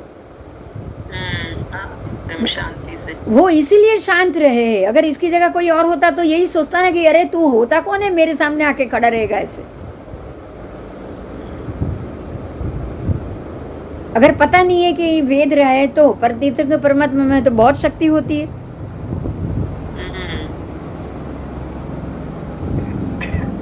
मगर पता होना भी तो जरूरी है कि मेरा कर्म वेदा जा रहा है।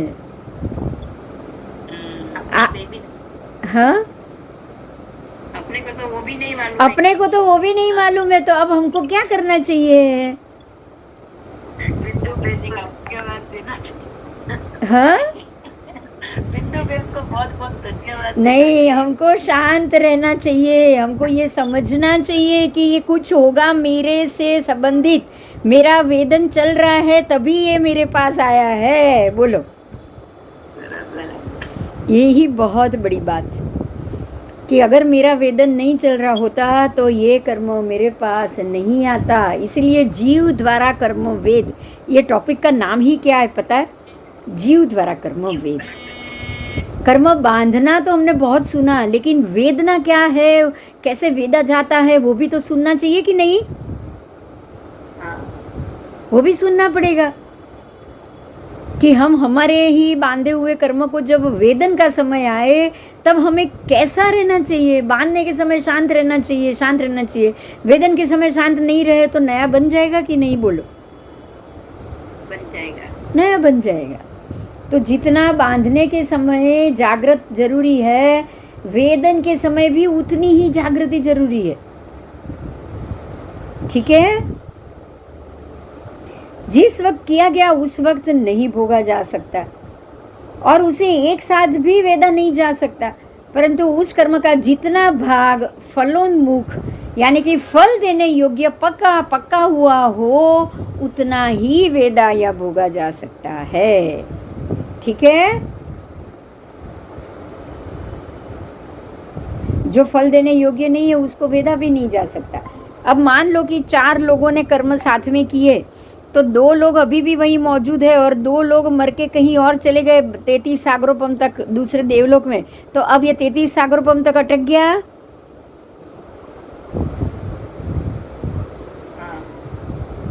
आप कैसे अकेले तो वेद नहीं पाओगे उसको। जब 4 को मिलके वेदना हो, हाँ, जब सु साथ में किए तो साथ में ही करना हाँ, साथ में ही करना पड़ेगा। देखो गौशाले के में वही बात आई, गौशाले ने जो तेजोलेशा से वो जो दो महात्माओं को जला के भस्म किया, वो दोनों तो 33 वे 12वें देवलोक चले गए, पड़ेगा। और गौशाला 7वीं नरक में चला गया। तो दोनों को 33 सागरोपम तक तो अटक गए ना दोनों। हाँ अब ये 33 सागरोपम तक तो सारा का सारा कर्म का हिसाब अटक गया। अब उसके बाद ही जब सब मनुष्य बनेंगे, जब वहाँ जब जाएंगे, जब गौशाले के सामने ये दो साधु आएंगे, तभी उसका वेदना होगा। तब तक तो वो साधु को भी भटकना हो गया। हाँ अब उन्होंने क्या कर्म बांधा था, तीव्रता थी ना, भगवान के सामने ये ऐसा तू बोल कैसे सकता है, भगवान के प्रति राग, अति राग के कारण ही ऐसा हुआ। हाँ भगवान कर्म को वेद रहे थे, उन्होंने वेदने दिया होता तो नहीं होता ये। तो ये नहीं होता, उनके साथ ऐसा नहीं होता। समझ में आ गया? हाँ तो हमको भी जब हमारे अपनों के साथ ऐसा कुछ हो तो शांति से उसको वो वेद सके, वो भोग सके, वो फल देने योग्य हो पाए और वो शांत रह पाए, वो कोई भी गुस्सा या राग द्वेष से कोई डिसीजन ना ले। इस चीज़ का ध्यान रखना बहुत ज़रूरी है। समझ में आई बात? ये हमें अपने ही लोगों के साथ ऐसा कोई कर्म, नए कर्म न बंधे, ना गलत हो, इसका पूरा ध्यान रखना पड़ेगा। ठीक है? तो जीव द्वारा कर्मवेद ये टॉपिक ख़त्म हुआ। अब कर्मवेद ये टॉपिक ख़त्म हो गया है। अब केवली समुद्घात का टॉपिक आया है। केवली समुद्घात हमने पिछले टाइम में भी थोड़ा जाना है, लेकिन फिर भी थोड़ा इसमें से भी जानना ज़रूरी ही है। तो हम इसको आगे ये पूरा टॉपिक लेंगे ही लेंगे, बराबर। कुछ चीज़ें ऐसी होती है हम मानते हैं खाली केवली समुद्घात करते हैं, लेकिन केवली समुद्घात तो एक ही है, 7वां। इसके आगे के सारे समुद्घात केवली भगवान नहीं करते, बाकी के जीव ही करते हैं। ठीक है? हाँ, तो उसको भी समझना पड़ेगा हमें। इनमें से जो 7 प्रकार के हमारे जैनागम में परमात्मा ने 7 प्रकार के समुद्घात बताए। मैं नाम बोल रही हूँ। पहला है वेदना समुद्घात, दूसरा है कषाय समुद्घात, तीसरा मरण समुद्घात, चौथा है वैक्रिय समुद्घात, 5वां है आहारक समुद्घात, 6ठा है तेजस समुद्घात और 7वां है केवली समुद्घात। तो ये इनमें से पहले 6 मतलब केवली के अलावा बाकी सारे समुद्घात छद्मस्थ के द्वारा किया गया है। छद्मस्थ यानी कि मनुष्य, हम जैसे मनुष्य हो या हम जैसे छद्मस्थ जीव जिनको अभी केवल ज्ञान नहीं हुआ है। समझ में आया? जिनको अभी केवल ज्ञान नहीं हुआ है उसमें तो कोई भी जीव आ जाएगा।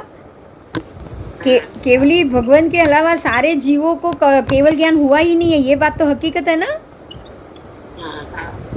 तो जिनको अभी केवल ज्ञान नहीं हुआ है ऐसे जीव 1 से 6 समुद्घात करते हैं, और जिनको केवल ज्ञान हो चुका है वो 7वां केवली समुद्घात करते हैं। ये हमें ये समुद्घात क्या है और उनके क्या भेद है वो जाने। ठीक है? अब आगे जानेंगे।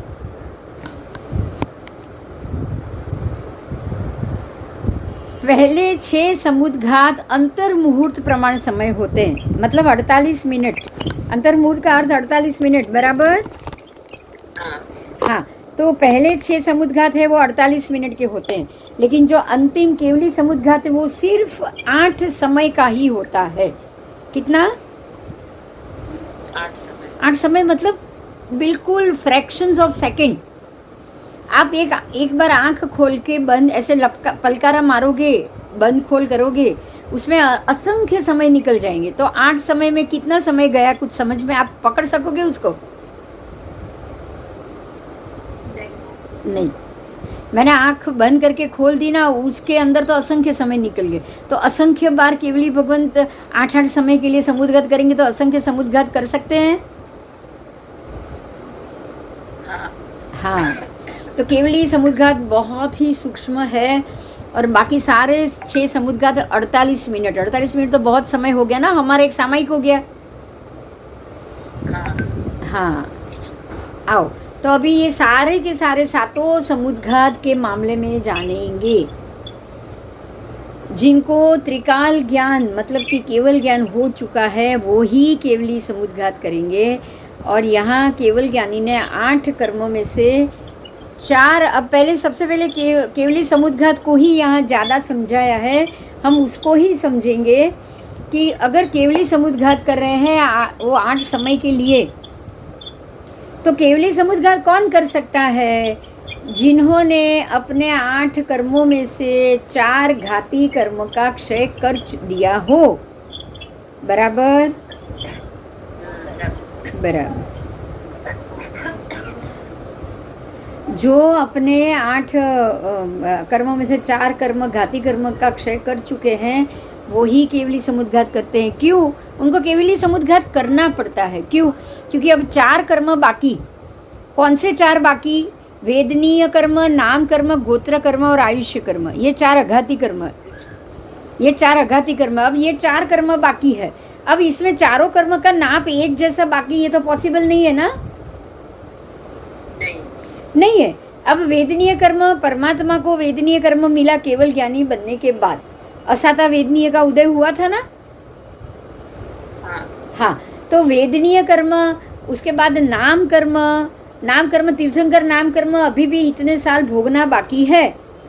समझ में आया? उसके बाद गोत्र कर्म, वो 3 छोटे बड़े, और आयुष्य कर्म, ये चारों को आगे के 3 को, वेदनीय नाम गोत्र को आयुष्य के बराबर करना पड़ता है। क्या करना पड़ता है? आयुष्य के बराबर करना पड़ता है। उनको आयुष्य के बराबर भोग के करना पड़ेगा। तो आयुष्य मान लो कि अभी 48 प्रहर, अरे अभी आयुष्य 2 दिन ही बाकी है, तो बाकी के सारों को वो 2 दिन के बराबर लाना पड़ेगा।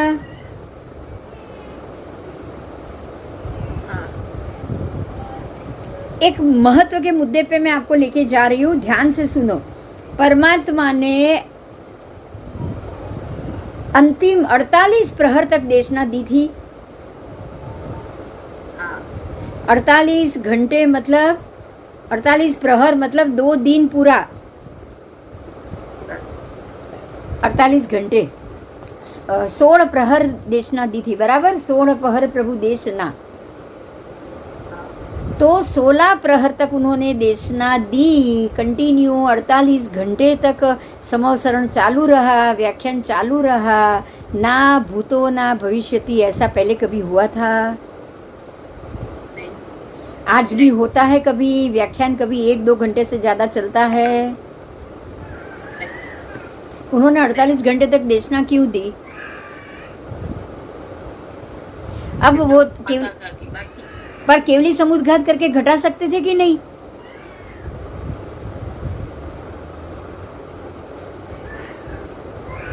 बोलो। घटा सकते थे पर अच्छा, दूसरा वेदनीय नाम गोत्र तो घटाया ही होगा उन्होंने। ये 3 तो घटाया ही होगा, तो देशना ही क्यों नहीं घटाई?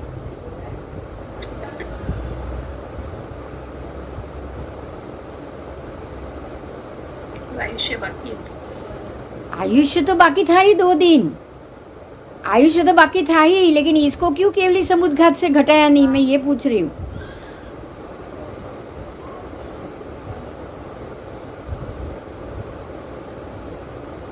शब्द क्या होते हैं? उद्गल। हाँ, पहले ये बात हो चुकी है, याद आया? शब्द पुद्गल होते हैं और वो पुद्गल को तो भोगना ही पड़ेगा। पुद्गल से किया हुआ कर्म भोगना ही पड़ेगा। तो उनको उसका पौद्गलिक कर्म था, उसका वेद बोल के ही करना था। कैसे करना था? उनको बोलना ही पड़ेगा, उनको मुंह से शब्द निकालने ही पड़ेंगे। जो पौद्गलिक शरीर है उसको वो घटा नहीं सकते। बात समझ में आई? नाम, गोत्र, ये कुछ भी पौद्गलिक नहीं है। तीर्थंकर नाम पौद्गलिक था?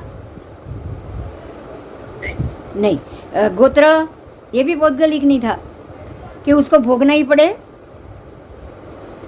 वेदनीय कर्म ये भी पौद्गलिक नहीं था। साता वेदनीय असाता वेदनीय उसको भी खत्म कर सकते हैं ना। वेदना शरीर को भोग के खत्म हो सकती है, बराबर। तो उसका केवली वेदना समुद्घात तो है ही ना। वेदना समुद्घात तो है ही। साता वेदना या असाता वेदना भोग के खत्म समुद्घात करके हो सकती है। लेकिन क्या शब्द से, मुंह से बोलना, शब्द को निकालना, वो बिना निकाले खत्म हो सकता था?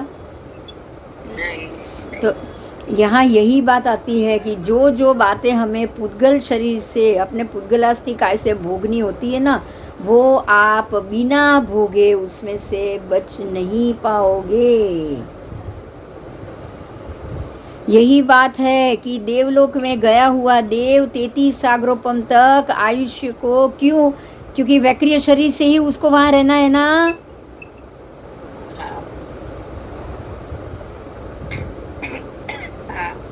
वो भोगे बगैर निकल पाएगा वहां से? नहीं। 7वीं नारकी में गया हुआ जीव बोलेगा मुझे तीसरी नारकी में चले जाना है, बस 1 लाख वर्ष की आयु कर दो भगवान, चलेगा? नहीं। वो कोई समुद्घात करके भोग लिए, ऐसा पॉसिबल है? ये बताओ चलो। नहीं। तो भगवान भी 2 दिन, चलो 2 दिन जल्दी आयुष्य खत्म, 2 दिन बाद में आयुष्य खत्म करे, पॉसिबल है? नहीं। क्यों? क्योंकि पौद्गलिक शरीर को उसको लंबाई करना पड़ता ना। समझ में आ रहा है? अब यही सोचो कि जो हम अन्य धर्म में सुनते हैं कि 700 साल 800 साल आप आयु बढ़ा सकते हो, पॉसिबल है? नहीं। आयुष्य कर्म आपके पौद्गलिक शरीर को भोगना है, और पौद्गलिक शरीर को जितने साल का भोगना होगा उतने साल आपको कंपलसरी भोगना ही पड़ेगा। फिर वो व्यक्ति बोले कि मैंने सांसें रोक के 400 साल की आयु बढ़ा ली, अरे तेरे को 400 ही जीना था, इसलिए तुझे सांसें को रोकनी पड़ी। बात सही है गलत? सही है। अगर आपको 400 साल जीना, आपको 400 साल जीना होगा आपके शरीर को, तो आपको वही बुद्धि सूझेगी ना कि मैं दिन की सांसें 1 घंटे में जो 90 सांस चल रही है उसकी जगह मैं खाली 10 सांस लूँ। वही आपको ये बुद्धि सुझाएगा ना।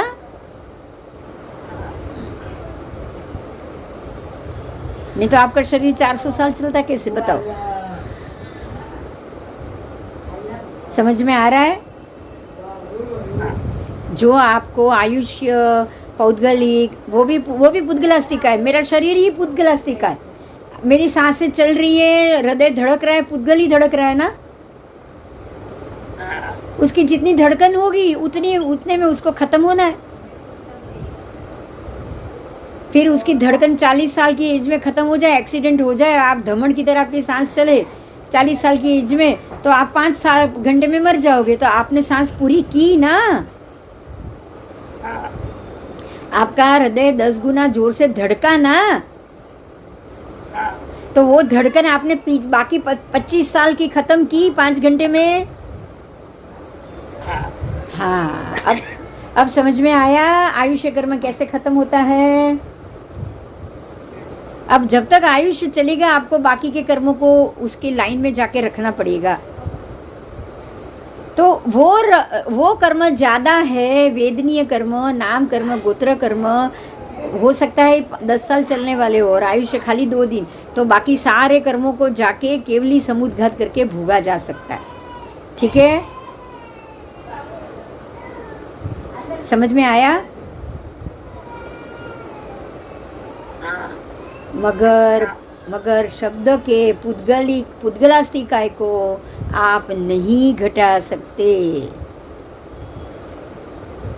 ठीक है, इसीलिए भगवान को 48 घंटे तक देशना देनी पड़ी, 16 प्रहर तक। बराबर? हाँ, आओ चलो। अब ये अब ये केवली समुद्घात के लिए बोल रहे हैं, बाकी के 4 कर्मों को सिर्फ 8 समय में केवली समुद्घात करके ख़त्म करेंगे। तो आयुष्य कर्म की स्थिति के अलावा शेष 3 कर्मों की स्थिति अगर अधिक है तो आयुष्य के बराबर उसको लाके रखना पड़ेगा। तो कर्म को भुगतना रह भी गया, अगर भुगतना रह गया तो भी वो मोक्ष में नहीं जा पाएंगे, बराबर। उसको भुगतना तो पड़ेगा ही, क्योंकि उनको दूसरा जन्म तो धारण करना ही नहीं है। तो बाकी के कर्मों को भोगने के लिए केवली समुद्घात करते हैं और वो 8 समय में ही खत्म कर लेते हैं। आयुष्य की पूर्णाहुति के साथ साथ शेष कर्म की सर्वथा निर्जरा हो सके। तो जब आयुष्य 8 समय बाकी रहेगा तभी ये केवली समुद्घात होगा, बराबर। केवली भगवंत 3 दीर्घ कर्मों की विषम स्थिति को सम करने के लिए क्या करेंगे? अपने आत्म प्रदेशों को बाहर निकालेंगे। क्या करेंगे? पहले समय में उसको बाहर निकालेंगे अपना। अच्छा, अब सबसे बड़ी बात कुछ जाननी है, मैं आपको बता रही हूँ, उसके बाद हम ये देखेंगे हमारे आत्म प्रदेश कितने हैं। बताओ, आत्मा के प्रदेश कितने होते हैं? हाँ, कितने होते हैं? मैं अभी याद कराती हूँ, ये 14 राजलोक जितने होते हैं, याद आया? हमारे आत्मा प्रदेश 14 राजलोक प्रमाण, एक आत्मा के अंदर के प्रदेश 14 राजलोक प्रमाण है। अब जैसे आपके पास एक ऐसी जगह है, ये समझो आकाश की बात करूँ मैं, आकाश की बात करूँ, आप कितना भी उसमें भरो वो कभी भी भरेगा नहीं। कितने भी बादल आ जाए वो आकाश कभी भी ऐसा होगा, बादल घूमते नजर आएंगे, लेकिन क्या कभी ऐसा हुआ कि आकाश खत्म हो गया और बादल बढ़ गए? नहीं। आकाश खत्म हो गया, हवा बढ़ गई? नहीं, क्योंकि आकाश का मतलब ही है अवकाश, खाली जगह। आप पेट में डालते जाओ, खाना खाते जाओ। एक रोज आप खाली 2 भाकरी खाते हो, एक दिन ऐसा हो आपने 10 भाकरी खा ली, बोलो पेट ने बोला कि नहीं? क्यों? क्योंकि अवगाहना। समझ में आई बात?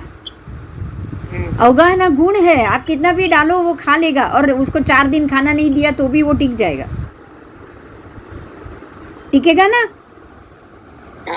हाँ, तो आकाश भी ऐसा ही है, कितने भी जीव ज़्यादा आ जाएंगे वो सबको संभालेगा। तो बराबर उसके जितने ही हमारे आत्मा के प्रदेश है। इसीलिए आत्मा जब समुद्घात करती है उसको सारे 14 राजलोक में अपने प्रदेश को भेजना पड़ेगा।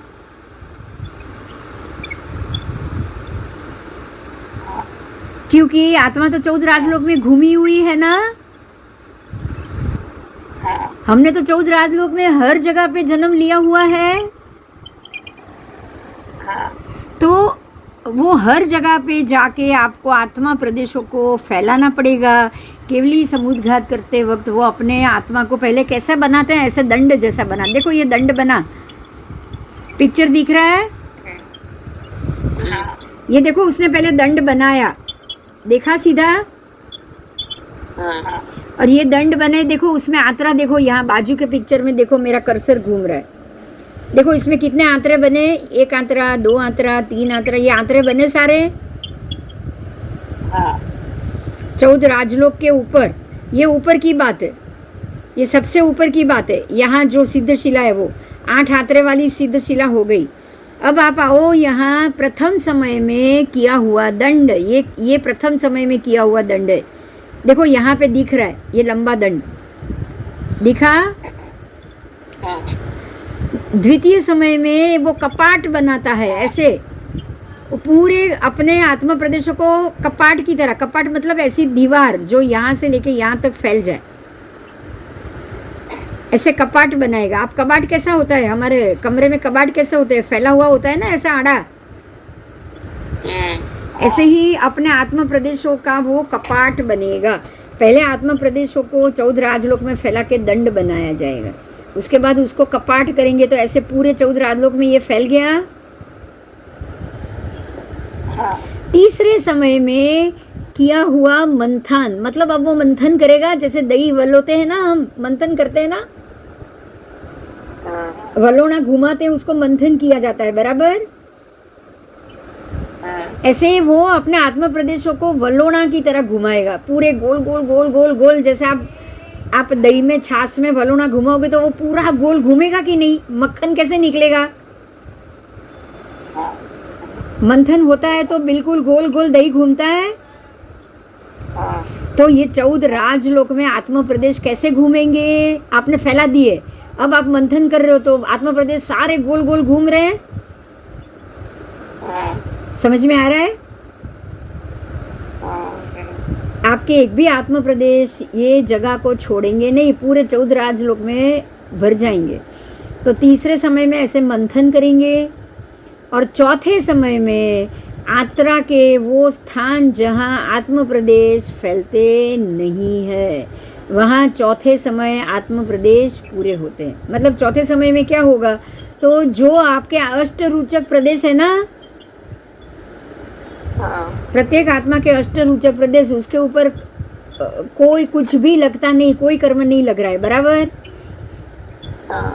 तो वो स्थान में आत्म प्रदेश कभी फैलते ही नहीं है। तो अब वो स्थान में आप पहुंच गए जहाँ पे कोई भी प्रदेश, ये प्रदेश बिल्कुल खाली है, यहाँ कोई भी कर्म नहीं लगा हुआ है। समझ में आया? अब यहाँ कोई कर्म लगा हुआ नहीं है। आओ, अभी ये स्थिति देख ली ना कैसे हुआ, ये पिक्चर में देख लिया ना? आओ अभी हम विगत में जाएंगे कि क्या बता रहे हैं। आओ,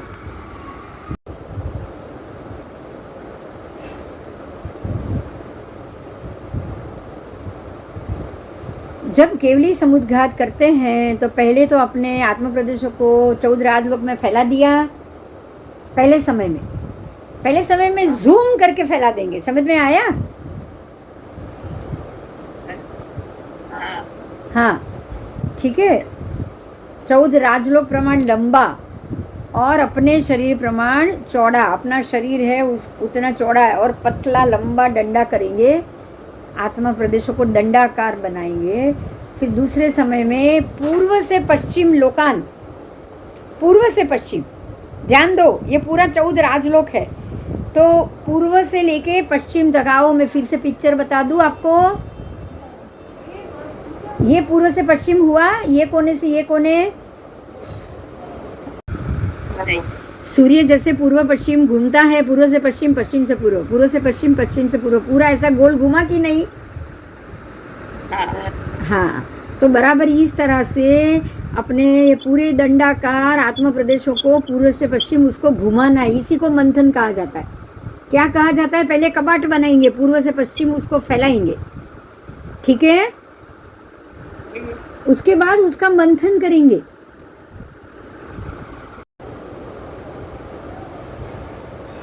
द्वितीय समय में पूर्व से पश्चिम लोकांत तक अपने आत्म प्रदेशों को विस्तृत करके कपाट की तरह चौड़ा कर देंगे, फैला देंगे। और तीसरे समय में कपाट के प्रत्येक स्थान में से, जो आपने कपाट किए हैं ना, कपाट, वो उसके प्रत्येक स्थान में से अपने आत्म प्रदेशों को उत्तर दक्षिण, मतलब ऊपर भी एंड नीचे भी एंड। समझ में आया? पहले पूर्व पश्चिम किया, दूसरे समय में, तीसरे समय में उत्तर दक्षिण, ऊपर नीचे। तो चारों दिशा आ गई ना? हाँ, तो चारों दिशा आ गई। पहले दूसरे समय में पूर्व पश्चिम, तीसरे समय में प्रत्येक कपाट के प्रत्येक स्थान में से वो आत्म प्रदेशों को उत्तर दक्षिण के छोर तक बड़ा कर देंगे।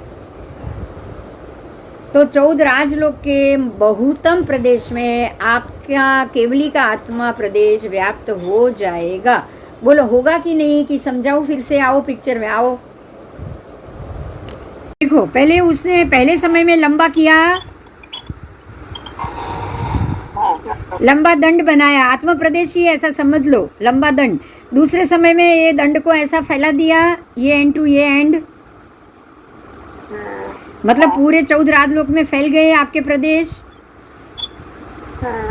अब तीसरे समय में क्या किया? तीसरे ही समय में उत्तर से दक्षिण, ये पूर्व से पश्चिम, दूसरे में पूर्व से पश्चिम किया, तीसरे में उत्तर से दक्षिण भी फैला देंगे। समझ में आया? हाँ आप कपाट को सिर्फ पूर्व से पश्चिम घुमाते तो उत्तर दक्षिण बाकी रह जाता ना। हाँ अब तो ये पूरे 14 राजलोक में घूम गया, पूर्व पश्चिम उत्तर दक्षिण चारों तरफ। हाँ ठीक है, तीसरे समय में पूर्व पश्चिम उत्तर दक्षिण चारों दिशा में आपके आत्मा प्रदेश महत्तम प्रदेश में व्याप्त हो गए। बराबर बराबर बराबर। आओ आओ, देखो ये पहले समय में दंड, वही चीज को अलग अलग पिक्चर से बताया है, आप देख पाओगे। देखो, देख पा सकते हो।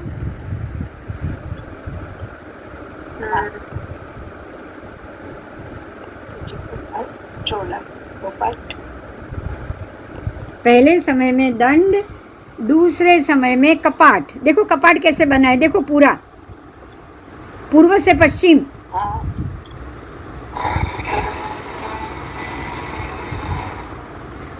दिख रहा है ना। और तीसरे समय में देखो ऊपर से नीचे तक कपाट बन गया। ये कपाट कैसे बना उसका पिक्चर है। कपाट बना है सीधे ऊपर से नीचे ऐसे, ये एंड टू ये एंड, ये एंड टू ये एंड, ये पूर्व से पश्चिम बना। बराबर, ये द्वितीय समय की बात। अब तीसरे समय में तीसरा पिक्चर आया, देखो यहाँ पे ये पहले समय का पिक्चर, द्वितीय समय का पिक्चर, ये तीसरे समय का पिक्चर। देखो अब उत्तर दक्षिण भी फैला दिया, ये पूर्व पश्चिम और ये उत्तर दक्षिण, तो चारों तरफ हो गया, चारों दिशा। ये ऐसे क्रॉस, ये ऐसे क्रॉस, तो चारों दिशा आ गई ना अभी। तो अब चार ये होने के बाद महत्तम जगह पे आत्मा पहुंच गई है। चौथे समय में संपूर्ण लोक के सब जगह पहुंच जाएगी।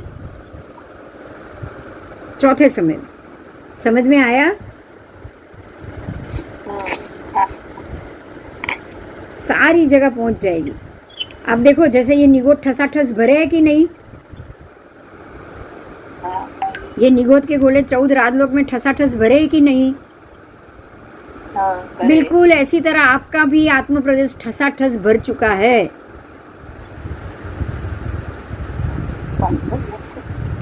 हाँ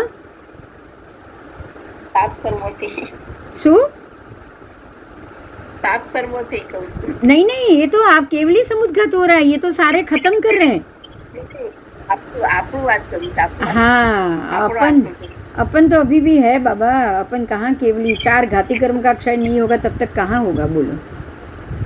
वही तो मैं बोल रही हूँ, आपको पाप कर्म बने। हाँ तो अब समझ में आ गया ये चारों समय। हाँ चारों समय। आओ अभी क्या करते, 4 समय में ये फैला दिया और चौथे समय में सारे लोक की पूर्ति हो गई। अब बाकी के 4 समय में क्या करेंगे, यहीं से ही वापस आएंगे। बाकी के 4 समय में यहीं से वापस, यही प्रक्रिया से वापस आना है, 1 by 1। 4 समय तक ये यहाँ पहुँचे, बाकी के 4 समय में आप वापस आओगे। आओ मैं पढ़ती हूँ, सुनो। इस प्रकार आत्मा प्रदेश व्याप्त हो जाने के बाद, तीसरे में व्याप्त हो गया, पूर्व पश्चिम उत्तर दक्षिण तीसरे में ही हो गया। बराबर। चौथे समय में जो जगह बाकी छूट गई थी वहाँ भी आत्म प्रदेश चले गए और वो जगह की पूर्ति स्व आत्म प्रदेशों से की जाती है।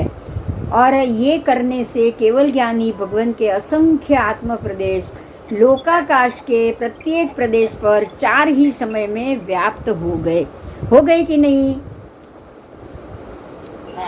लोकाकाश के समग्र प्रदेश पे, समग्र सर्वत्र 14 राजलोक के सर्व प्रदेश पे वो केवल ज्ञानी जो मोक्ष जाने वाला है उसके केवल ही समुद्घात कर रहा है, वो केवल ज्ञानी ने अपने सारे आत्म प्रदेश को वो सारे आत्म प्रदेश के ऊपर रख दिया। बराबर। आओ तो अब उनकी आत्मा लोकव्यापी बन गई, ये आप कह सकते हो। कह सकते हो ना कि लोक के समग्र जगह पे व्याप्त हो गया। क्योंकि अब एक आत्मा के और लोक के प्रदेश तो एक जितने ही है ना, लोक के भी अनंत प्रदेश और आत्मा के भी अनंत प्रदेश, दोनों एक जितने ही है ना। हाँ हाँ, अब आओ, अब देखो, आप ऐसे फील करो कि आपने अपने आत्मा प्रदेशों को पूरे 14 राजरूप में फैला दिया है। आपने अपनी आत्मा को बड़ी बड़ी बड़ी बड़ी बड़ी बनाई और पूरे सब जगह पे फैला दिया। आप ये तो फील कर सकते हो ना। हाँ, अब बाकी के 5वें समय में क्या करोगे? तो जो लोकव्यापी विस्तार हो गया है सब जगह, आपने बाकी के तीनों कर्मों को भोग लिया, नाम कर्म, वेदनीय कर्म और गोत्र कर्म, अब तीनों को वहां जाके भोग लिया। और अब आप आपके अपने आप को समेट रहे हो। क्या कर रहे हो? समेट के पूरे व्याप्त में से आप वापस कपट में आओगे। छठे समय में, 5वें समय में आप अपने वो पूरे दंड को उत्तर दक्षिण से छोटा कर लोगे। छठे समय में पूर्व पश्चिम से भी छोटा कर लोगे। 5वां 6ठा जो कपाट फैलाया था उसको ही घटाना है ना।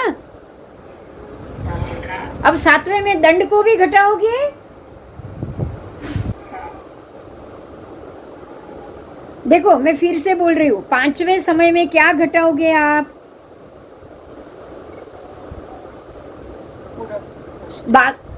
जो बाकी जगह से आपने जो डाले थे वो वहां से बाहर निकालोगे। पहले 4 समय तक तो आपने अपने शरीर के आत्मा प्रदेशों को हर जगह पे दबा दिया, पहुंचा दिया।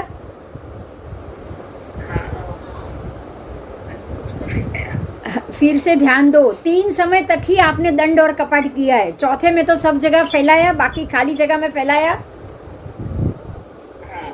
तो अब 5वें में भी खाली जगह से खींचोगे ना।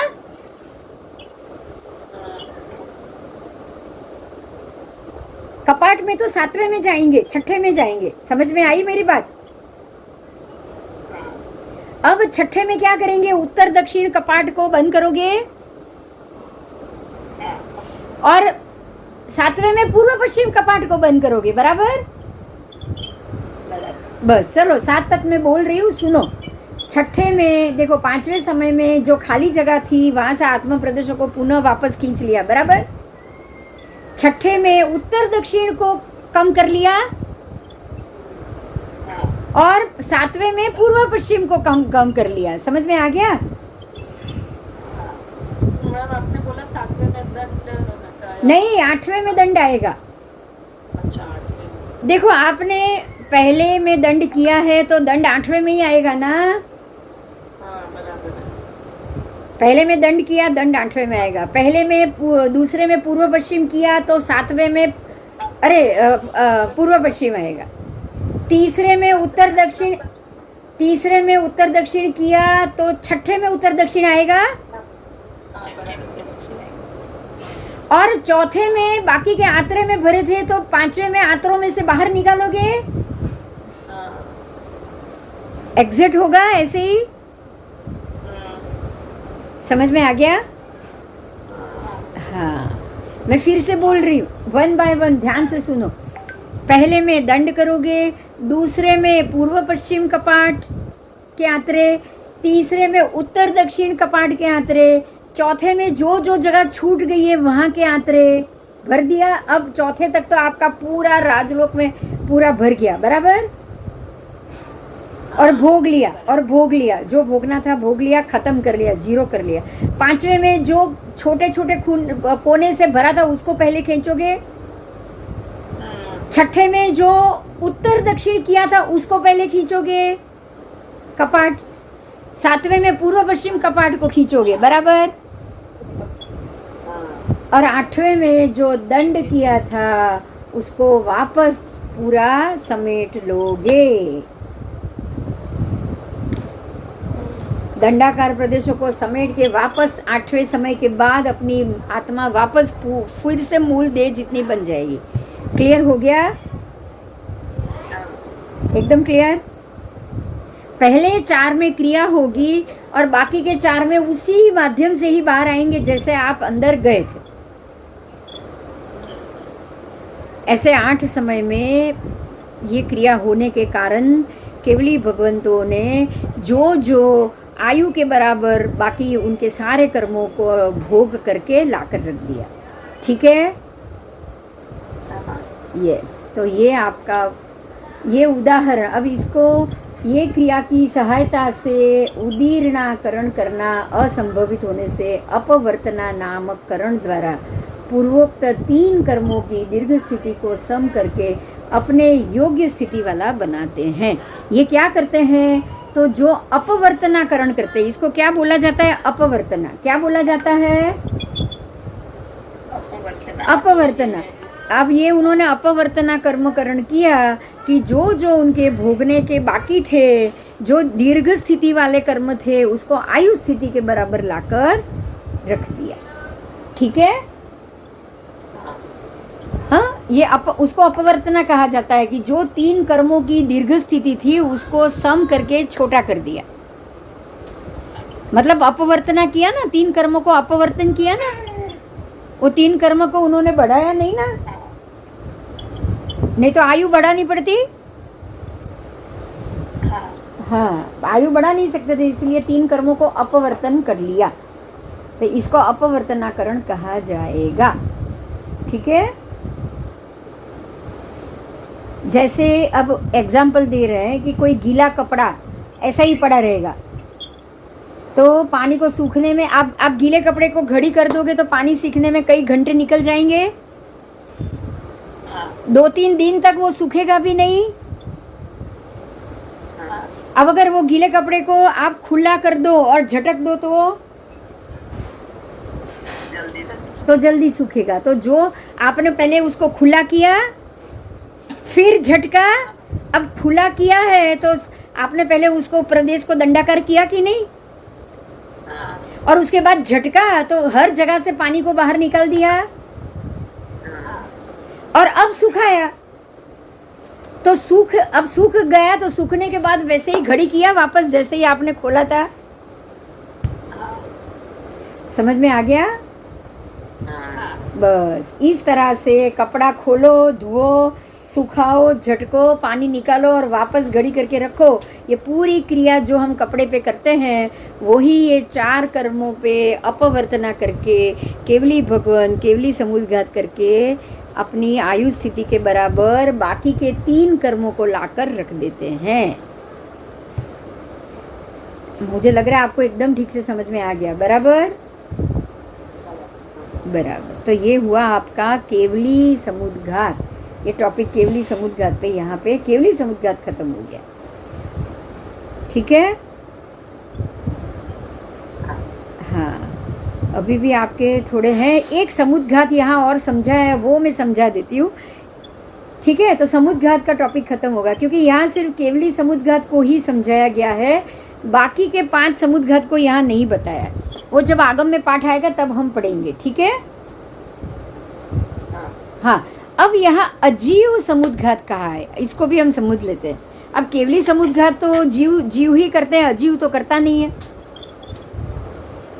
जीव ही करता है ना केवली समुद्घात, अजीव तो करेगा नहीं। हाँ, तो अचित महास्कंद, ध्यान दो, अचित महास्कंद रूप अजीव समुद्घात। मैं पहले पढ़ लेती हूँ फिर आपको समझाती हूँ। अजीव समुद्घात की परिभाषा एवं प्रक्रिया बताने जा रहे हैं, जो कुछ इस प्रकार से हैं। अनंत परमाणु से बना हुआ अनंत प्रदेशी कोई स्कंद तथा प्रकार के क्षीणता अशक्तता फल स्वरूप, मतलब विस्त्रसा बंध स्वरूप, विस्त्रसा, उसको विस्त्रसा फल कहा जाता है।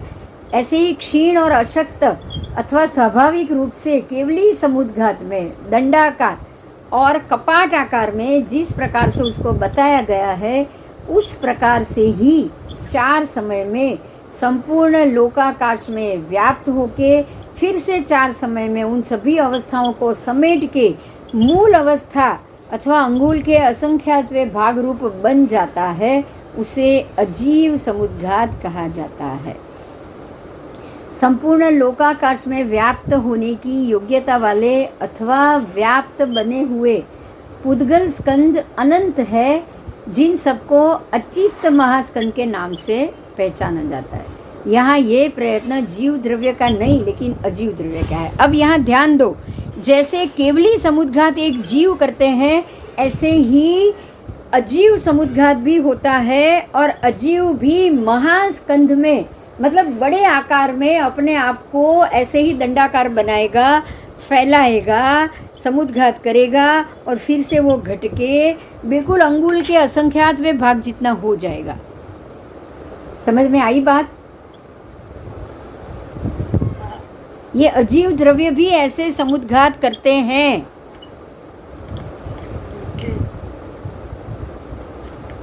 अजीव द्रव्य जैसे धर्मासिका है कि नहीं, वो अजीव द्रव्य। ऐसे पुद्गलास्तिका भी अजीव द्रव्य है। तो आज एक शरीर, एक देव, ध्यान दो, एक देव जब अपने शरीर को पूरे 14 राजलोक जितना फैलाए तो वो जीव समुद्घात हुआ ना, क्योंकि एक जीव ने किया है, देव ने किया है, केवली ने, भगवान ने किया तो उसको केवली समुद्घात कहा गया, बराबर। ऐसे ही अपने आप पुद्गल अपना शरीर बढ़ाए तो भी पॉसिबल है। ये बात समझ में आई? कोई भी शरीर बनावे पुद्गल। हाँ, अब जैसे वायु का है, वायु वंटोड़ बड़ा बनता है फिर छोटा बनता है कि नहीं? हाँ। वायु ऐसे बड़ा बनता जाए फिर छोटा बन जाए तो वो अजीव हुआ कि नहीं हुआ? वो अजीव हुआ। ठीक है, तो उसको सबको ऐसे पुद्गल स्कंद अनंत है। आप ध्यान दो, संपूर्ण लोका के आकाश में विस्तृत होने की योग्यता वाले पुद्गल स्कंद अनंत है। अनंत पुद्गल स्कंद है ऐसे तो कि जो पूरे लोकाकाश में व्याप्त होने की योग्यता वाले हैं, और सबको अचित महास्कंद के नाम से पहचाना जाता है। पर यहाँ ये प्रयत्न जीव द्रव्य का नहीं है लेकिन अजीव द्रव्य का है। ये समझ में आ गया? अजीव द्रव्य भी, पुद्गल द्रव्य भी अपने आप को इतना बड़ा जरूर बना सकता है, अंदर जीव ना हो ना तो भी, अंदर जीव ना हो ना तो भी।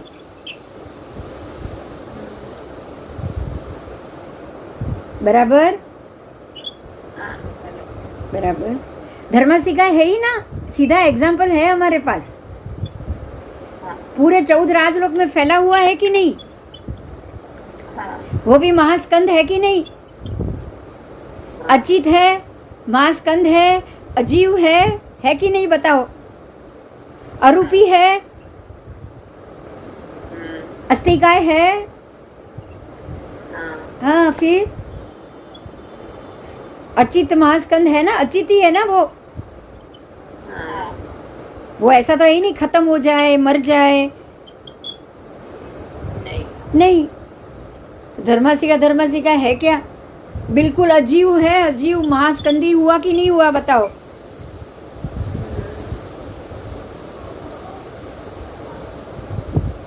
ठीक है, चल बोल। अब ये टॉपिक खत्म करूँ आज, कल करेंगे फिर। समय मेरे ख्याल से आपके ऊपर है कि चालू रखूँ।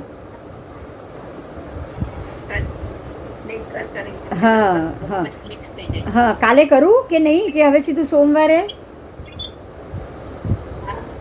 કાલે ફાવે એવું છે?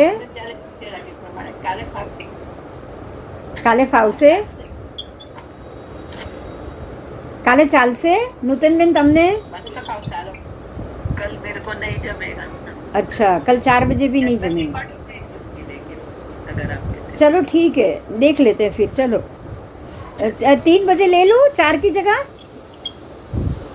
नहीं, मैं एक्चुअली बाहर ही जाती हूँ। अच्छा, देखते हैं फिर। मैं पूछ लेती हूँ सबको, अगर कल 3 बजे ले लूँ तो क्या है, थोड़ा टॉपिक खत्म हो जाए। चलेगा। बराबर। नहीं तो अभी ये खत्म अभी 2-3-4 लेक्चर बाकी है, लेकिन इतना डिस्क्रिप्शन में है ना, इसलिए समय जल्दी ज़्यादा जाता है। अभी मुद्दे तो एक ही लाइन आएगी, लेकिन एक, हाँ सारी कमी नहीं है। હા સારી કવિ નથી આજે, એટલે કાલે પૂછી લઉં છું એને, બરાબર? પૂછીને 3 વાગ્યાનું રાખું. ઈ નથી, 2-3 દિવસ એને લખ્યું છે કે મને મેસેજ દે. હા તો પછી સોમવારે જ લઉં તો? હા તો સોમવારે જ લઉં. સારું સારું, ચલો સોમવારે જ લઉં. ચલો કંઈ વાંધો નહીં, આપણે કંઈ એવી ઉતાવળથી થોડી ભણવાનું છે બધું. હા હા ઓકે, મંડે જ લઈશું. તો ભાઈ મંડે આપણા રોજના ટાઈમને 4 વાગે. ચાલ ઓકે. જય જિનેન્દ્ર. જય જી. જય જી.